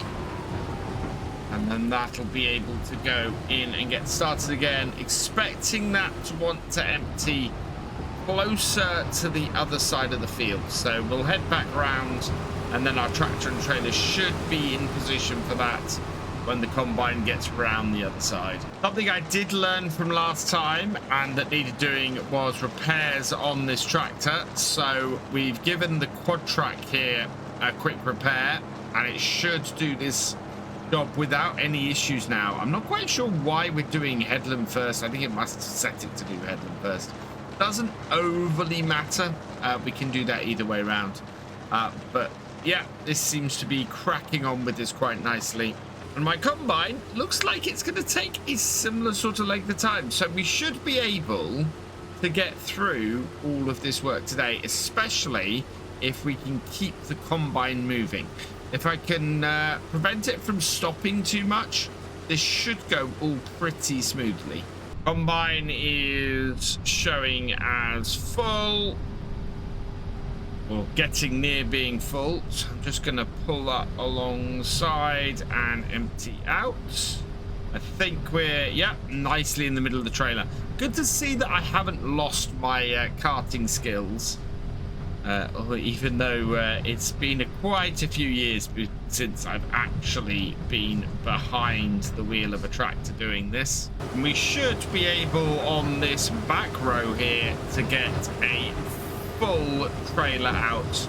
I'm basically going to go until the trailer's full, and that will keep us going for a little while. And yeah, perfect. We might be able, in fact, to get the baler started once we've got this tipped.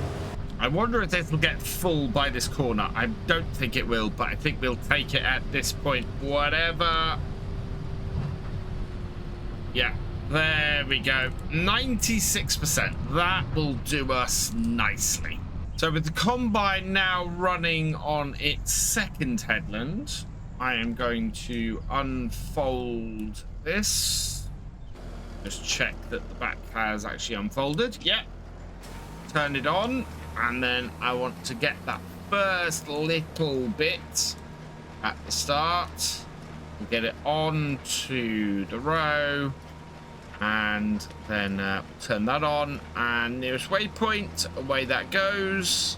And yeah, that will now start baling up, and we'll want to try and get these bales collected as quickly as possible. I'm gonna try and empty out the combine on this little strip here, so that when it comes to cutting into the field, the combine is going to be as empty as it can be. Looks like it's got about half a tank, which should be good because we can take 2 full tanks then into the trailer. So empty out for me. I'm hoping it's just going to sit at the end here and just empty out. Well, we got a little bit off.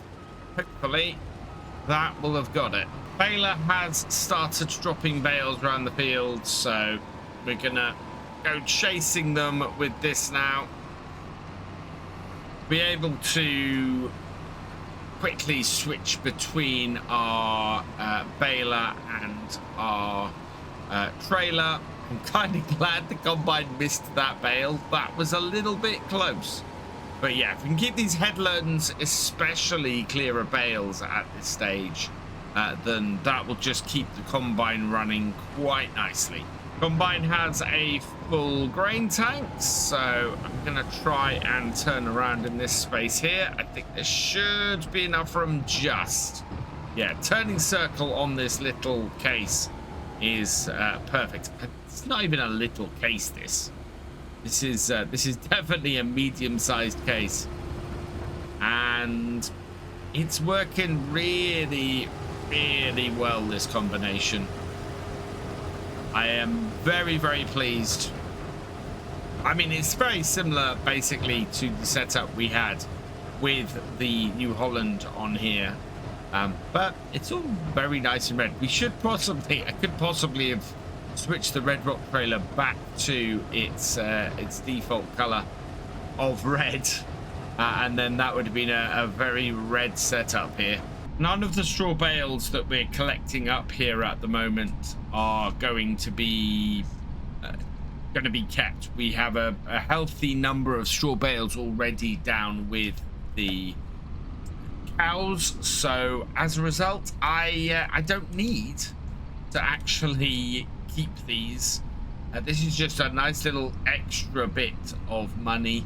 I'm gonna have to go and take a whole load of, well, we're gonna have to ship all of the wheat we've got here down to the windmill. So what I'm gonna do for our final episode, we'll get all of that transported, and then when it comes to the final episode, we will probably be moving forwards to a little bit later in the year and just totting up exactly how much money we've made on here, seeing if we can make the million. We're gonna be about 350,000 short, I reckon, as it stands at the moment. So with any luck, we'll be able to make up that gap with this harvest and with our output from it, because yeah, we haven't made any money off our crops at all really so far on here. I think we've sold a bit of flour, but otherwise, yeah, we've got cakes, we've got chocolate, we've got lots of stuff in process that we can make money off, and I'm hoping it's going to make up the gap. Now here's something that worried me, and yeah, we're going to have to move the combine out of the way for a moment, so we will stop that there, back it off, let the baler pass, come back in, and what I'm going to do is start this off and just go and do this little bit to get me past the stacker, though that is going to cause issues when it comes to bale it, and then we will get that going again like that. Yeah, might have to clean that up myself a little bit. All in all, though, that's worked pretty well. That is the headlands all cleared up. And yeah, we're all done on that. Could be a case now of being able to just keep the combine going. And don't know where my baler's off to. I think it wanted to refuel, but we're all right. We don't need to do that. It has got plenty of space. We want to just, yeah. I think it was also trying to turn around at a really difficult angle. We'll start it up again, drop it into here, and then the baler. And then the baler, we can just leave going, nearest waypoint. Perfect. And then we want to get the combine emptied on this last row here because, well, A, the combine's full, and B, it's going to go and cut in after it's completed this. Slow that down a little bit, and we're good. I think this time, yeah, we're going to end up with a full trailer before we hit the end of the row. It's 2 full trailers-ish off here already. Nearly 50,000 litres. I actually have plenty of time this time to get this up here and deliver it to the windmill. So we'll get this up here and we'll tip this. I want to have a quick look at my productions. The windmill, we want to be creating wheat flour. So activate that. How is our bakery doing as far as flour goes? Flour, we got 76,000 litres. I think we'll leave the windmill selling the flour because bakery is going to be hard pushed to get through all of that in time. Combine was full before we got back, and oh wow, that's the David Brown is properly catching up with it. Had we not got back when we did, we would have had a row of bales where we are now, and we kind of want to avoid that at all costs. We don't want the bales interfering with the harvest. I've limited the speed of the baler to be just slower than the combine. Hopefully that will allow the combine to get a little bit of a lead out, and if we're tipping to the windmill, it means if the combine stops, the tractor shouldn't catch up to it too much. Not quite a full trailer this time.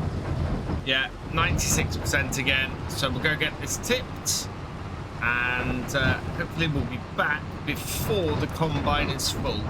I've actually made it back before the combine is full. That's actually amazing. The lights are flashing, but the combine is not yet full. In fact, yeah, we've made it just in time. That is fantastic. So an empty combine, we can make it all the way back for. That is brilliant. However, I need to kind of be in line with the combine in order for it to empty. But I'm happy with that. That has worked out really well. More than halfway through my day, and I can't help but notice that there's a few baling contracts kicking around that would actually be quite good. I'm looking at this here at field 22.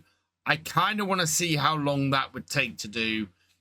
We've also got a massive ploughing contract on 15 that we cannot get done today, unfortunately. But that would be worth a lot to us. Do you know what? I think that is going to be out of our range. If that had come up at the beginning of the day, similarly with that, if either of those had come up at the beginning of the day, I would be all over them trying to get them done. As it is, I don't think there's enough time left. Our plough, though, is making really good progress. It's more than 80% through this field. It is at the bottom end at the moment, coming back up to the top. So that is doing really, really well. And our baler, I think we can probably put up a little bit It's not catching up too much with the combine, and we're making it back in plenty of time to get the combine emptied. So yeah, that can now match the combining speed, I think. Looking at these time-saving stock check and when things sell, all of the bread we got, January would be perfect time to sell that. Cake is going to be in October. We've got 22,000 on that at the moment. We've already got 50,000 on the bales. Those are January. Most of the stuff to sell seems to be January at the moment. So, yeah, we're going to be keeping an eye on that. There's not a huge amount of field left to go, and I'm just wondering if we can fit it all in this trailer. I'm a little bit doubtful of that. There's maybe 1 or 2 rows left, but we are already up to 78%. So we might hit maybe 85 on here. Oh, I don't know. I think, do you know what? It could go either way. I think we will see exactly how much space we have left and whether we might fit the rest of this field in this trailer. Moment of truth, is there going to be enough space in our trailer to fit the rest of this field? It's gone up and down once. We've got 17% of the trailer free. I'm hoping I've positioned my tractor in the right place as well. Yes, there we go. Right, let's see if this fills it up. Oh, it's getting stuck on that pile of straw at the end. But looks to me... Oh, look at that. 99%. That is spot on. Perfect. Looks like our case has finished as well, which is brilliant. We can send this back to the yards then, and that we can then collect the contract for that, which is brilliant. So let's just send that back to the farm, set destination, and send that back to there. And I want to move my combine out the way because at the moment that baler won't be able to finish. We're really pleased about that as well. The combine has done a fantastic job today. We'll just park that off over to the side over here, I think. So there we have it. Contract's done. Baling is just about done. Harvest is done. We are all looking pretty good. We've got, yeah, the baler is just finishing up over there. We'll get these bales collected up. I might leave them on the field, actually, until we look to sell. And that way we can get the farm in a position that somebody can pick up if they want to in the new year. And we are finishing things up today on Oakbridge Farm. So it's going to be a little bit different. I am going to be loading up my productions as much as possible to start with. And then we're probably going to go through the next 6 months fairly quickly. We'll have some stuff to sell in October, and we'll have some stuff to sell in December. Get the best price, and we should see where we are by the end of it. At the moment, we have 136,000 in the bank. We still have just under £500,000 on the loan. Will we make it? We're gonna find out. So my first thing to do today is we filled up with milk from the cows. We're gonna empty this out into the dairy. There's a couple of things of bottled milk here that we might try and get transported. We've got eggs to transport as well, so we're going to get them transported today. So that is the milk done. That is going to continue to use the sugar that we've got in the Oakbridge dairy and create chocolate. We've got a decent amount of chocolate down here. I think the milk bottle, the bottled milk, we want to try and get that over to the bakery. So we'll get that moved today as well. And then we've got eggs that we need to get to the bakery to continue making cakes for the next couple of months until those get sold as well. The other thing that needs transporting is that we've got some wheat in our store, 23,000 litres of wheat. Don't think there's anything else. So that needs to go down to the mill. That will then get turned into flour over the next few months, and we should be able to sell that off. Our targets really are to sell the cake in October, probably the cake in September, actually. Bread will be sold in January. We're looking at selling flour in January. We're looking, I think pretty much everything else is sort of around about January time. So we're looking to get all of that sold. The only other exception there is sugar, which is at its best price now, but we don't really have any to sell. So we'll tip this up here. Whoa, spinning out a little bit. Should be able to get it back on track. Right, tip that into there. And our windmill then should be topped up with wheat. We have wheat storing. We're selling sugar beet at the moment as it's made. So that should be good. That still has 94,000 litres of sugar beet to go in there and make sugar.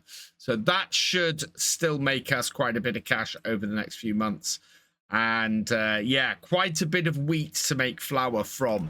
I think if we had the time, we would probably get through all of this and pay off the loan. It's really how much of this can we process before the end of the year. So we've got two things that need delivering down to the bakery. One is the eggs, and there's a decent amount of eggs here, actually. Our chickens have been busy. And we need these to get some more cakes out before the end of the year.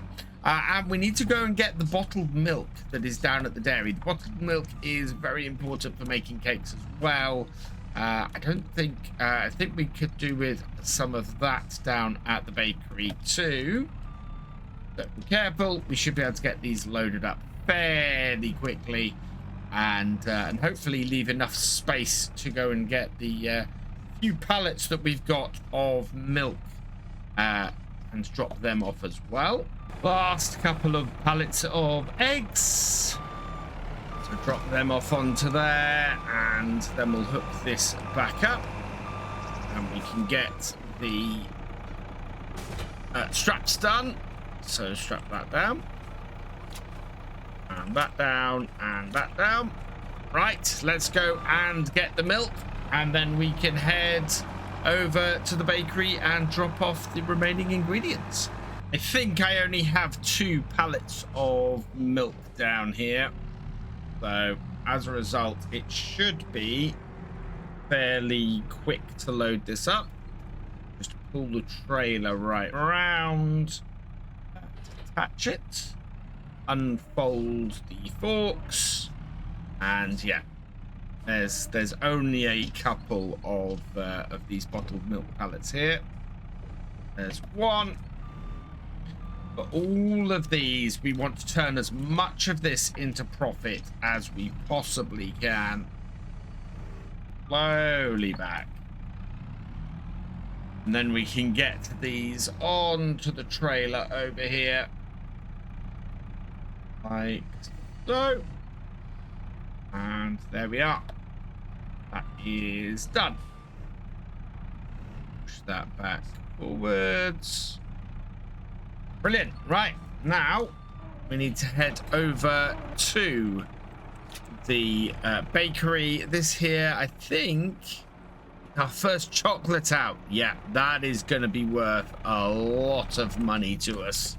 And with the bakery just up here, we know from last time that I can't really get my trailer into there. So I'll pull it into here and we'll get it unloaded. But yeah, this is going to be great. These are going to get us a few more cakes. We'll probably have a few more cakes to sell at the end of the year as a result of these.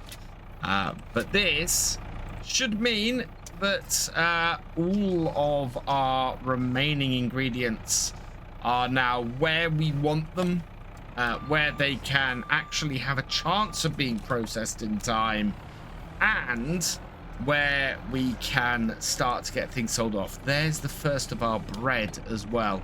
That's going to have to move out of the way though, because we do not have the space. We do not want to be selling that first. We want to be selling the cakes first. Final pair of pallets of eggs. So these will slot in here nicely. The milk is maximum capacity, so we'll just leave that going, and it will fit in here on top. Oh, if they stop pulling the milk over, I'm gonna put it on top.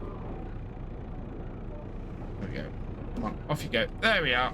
So in those go, and yeah, now I'm gonna start pulling the bread out of the way, and we'll pick things up in a month or so when it's time to get our cakes sold.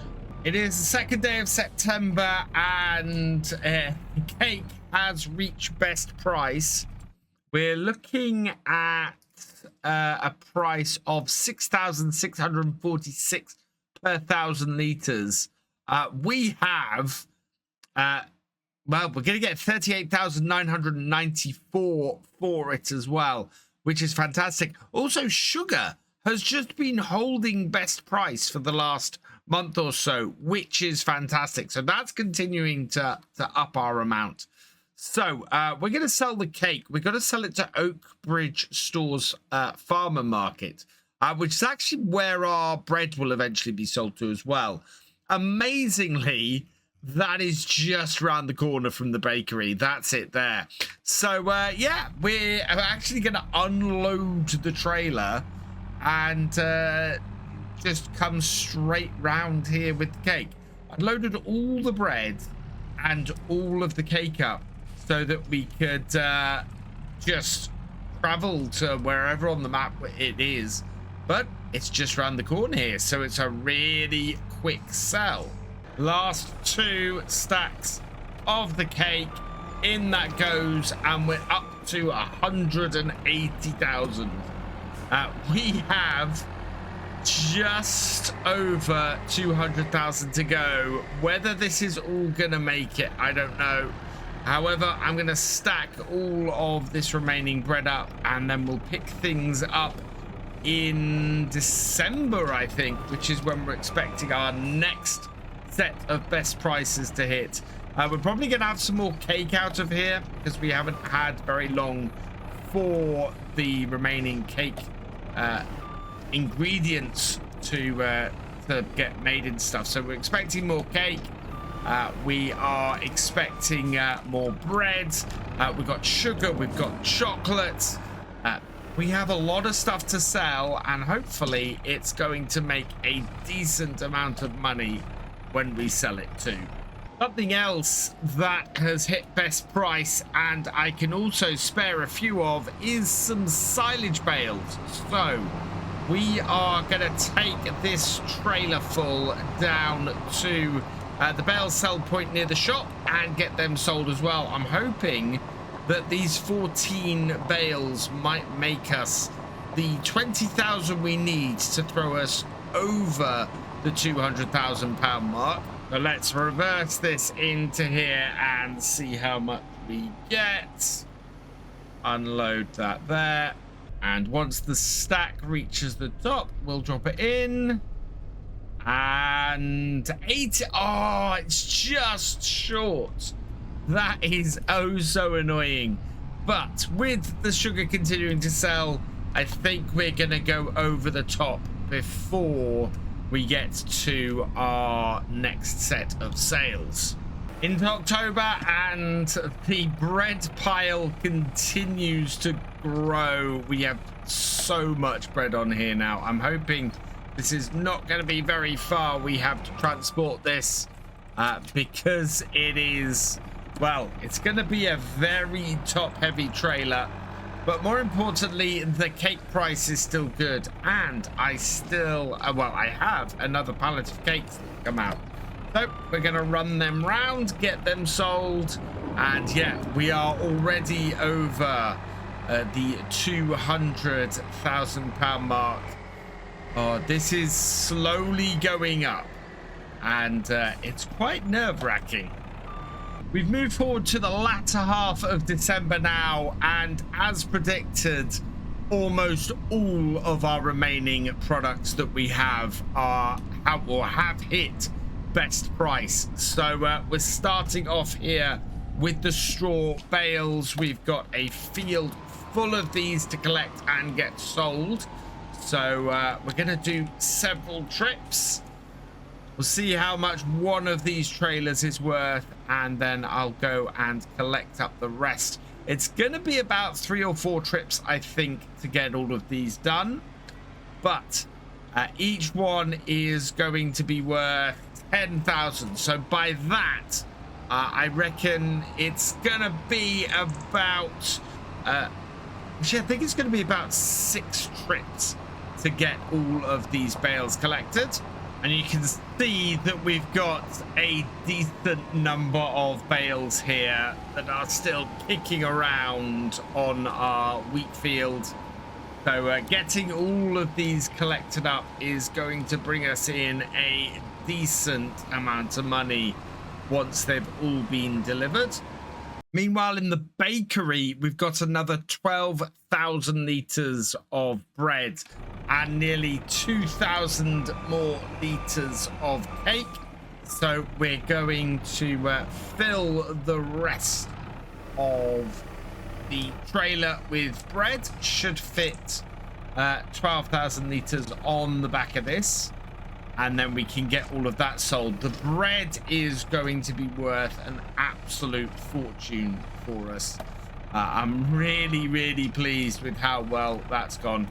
Must make sure, though, that we can fit it all on here. So, very carefully stacking it.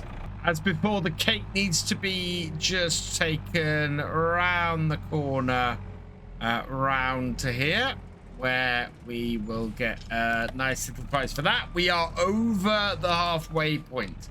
254,000. We are in with a chance here of paying this loan off. The last of the bread. It really is a very full flatbed. I think we've only just got to go round the corner, thankfully. Look at all of this bread. This is going to be worth an absolute fortune, I think.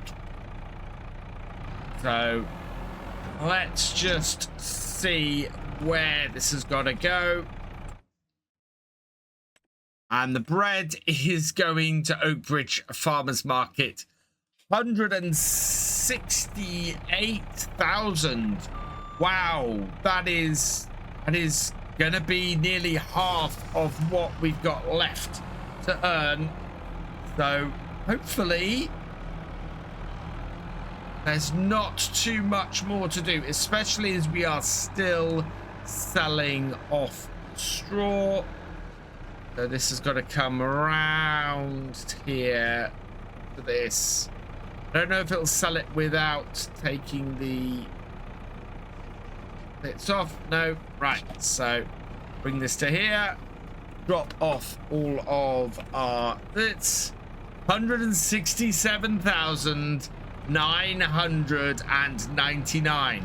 We are just 78,000 short of paying off the loan, and that is everything done from the bakery. So next we need to head down to the dairy and see how much chocolate we have. But first, another 10,000 from our third set of bales here. We're getting so close now. I am stoked by this. This is in the last month or so of this has just started to come into its own, and we're looking so strong. It's amazing. Chocolate is something that I hadn't really considered making on here, and it was a little bit of an afterthought. It's because we ended up with so much sugar in the dairy, and we just needed a way to start using that up. In fact, the amount of milk that we've been using for this has been very useful, because it's given us an outlet for our milk that isn't bakes, which is great. See how many liters we have of this. I don't think it's a massive amount. Will it be enough though to get us near the end?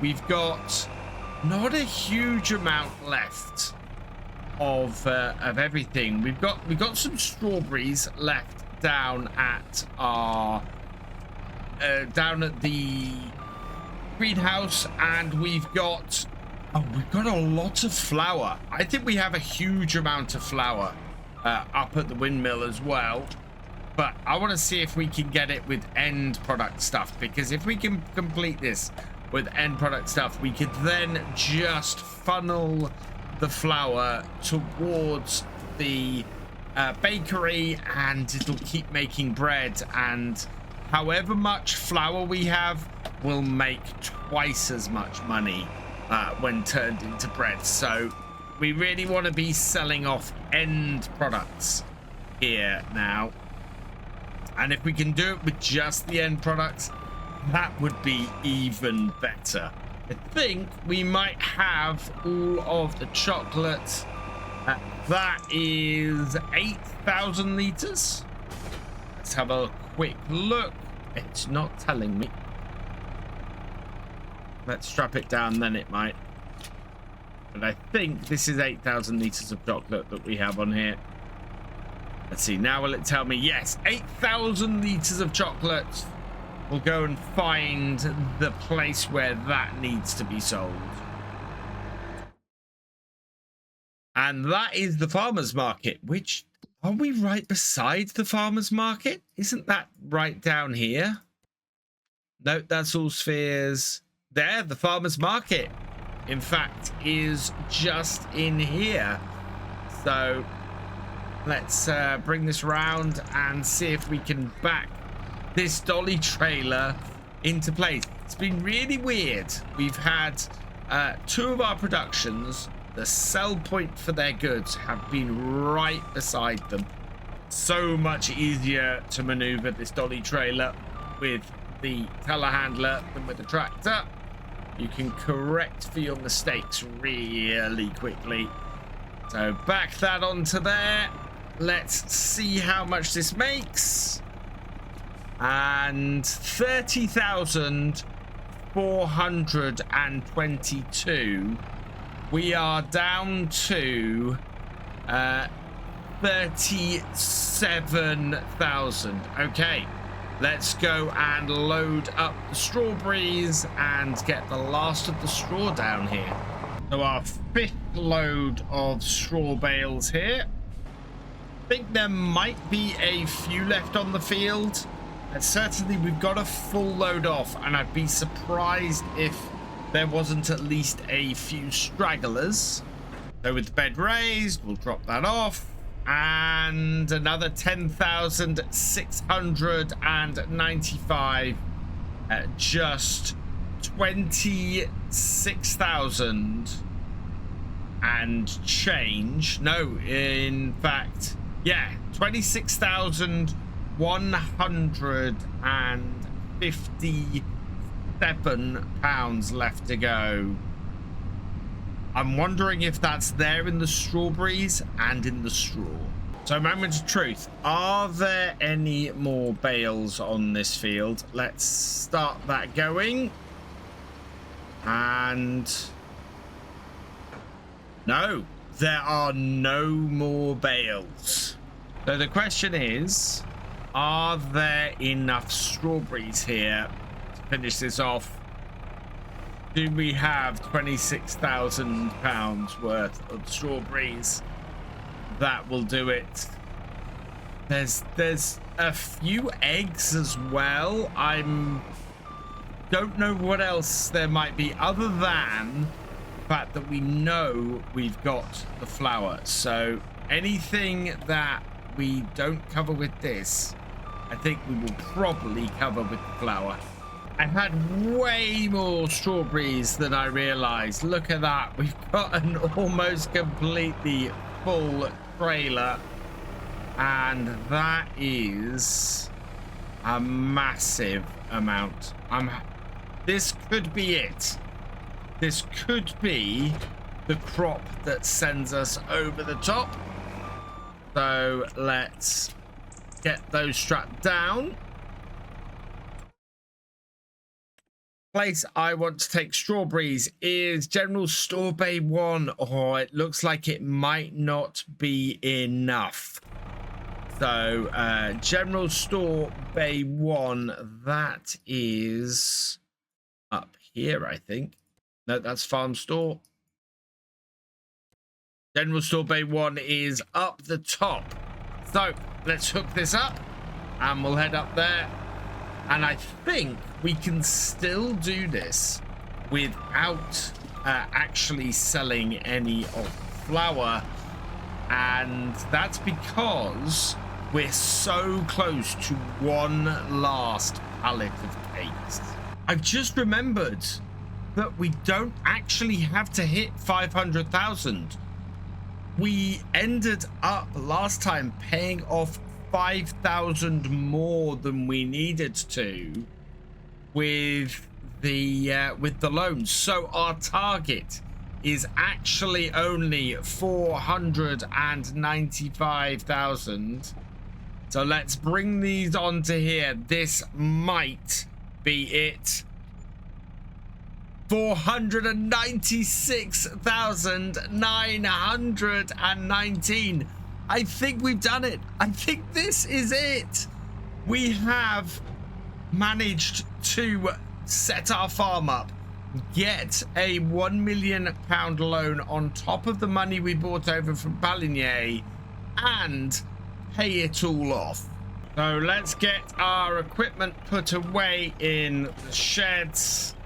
Just wrap things up around here. And as always, I like to leave the farm as a working farm, and very much that is what it is. With the loan paid off, it would be able to continue very nicely. And I think we're going to discover there's quite a bit of money still available, even once the loan is paid off. So let's take a look at the finances. As I thought, 495,000. We made a whopping 235,950 in December. We only made, in September, we only made about 43,000. So yeah, it has been absolutely fantastic. So let's repay the remaining loan. And there we go, a 0 on the loan, 1,909 in the bank. But importantly, as I had been suggesting, there is quite a bit of money still kicking around. The flour alone is 130,000. So if we loaded all of that up or just sold that, there'd be a whole load of money there to keep the farm going into the next year. But personally, I'd like to just send this to the bakery. That would be worth an absolute fortune turned into bread. It would just about double the price, which would be fantastic. All in all, though, I have really enjoyed my time on Oakbridge Farm here. It has been a fantastic series to do. I've got to play with the David Brown. This is such an awesome tractor. And yeah, I think I might see if I can create a version of this save that would be available and give it out to my patrons and channel members. We'll see about that. Let me know what you think about that in the comments, if you would be interested as a patron or channel member, seeing that sort of thing going forward, because I've got a few save games in 25 now that we could do that with. And yeah, Let me know what your favorite part of this series was. I have enjoyed every bit of it. It's been absolutely wonderful. And there will be a new series coming soon, currently in development, looking to release in early August. We'll be releasing some supercuts from both Pelinier and this in the meantime. And for now, we're going to leave it here. So I'll see you on the next one. Thank you for watching. I hope that you've enjoyed this video. Please give it a like, drop us a comment, and give it a share. Huge thank you as well to all of my patrons and channel members. These videos are only made possible thanks to your support. If you want more from Virtual Farmer, please check out the videos on screen now or subscribe for more. And I will see you next time.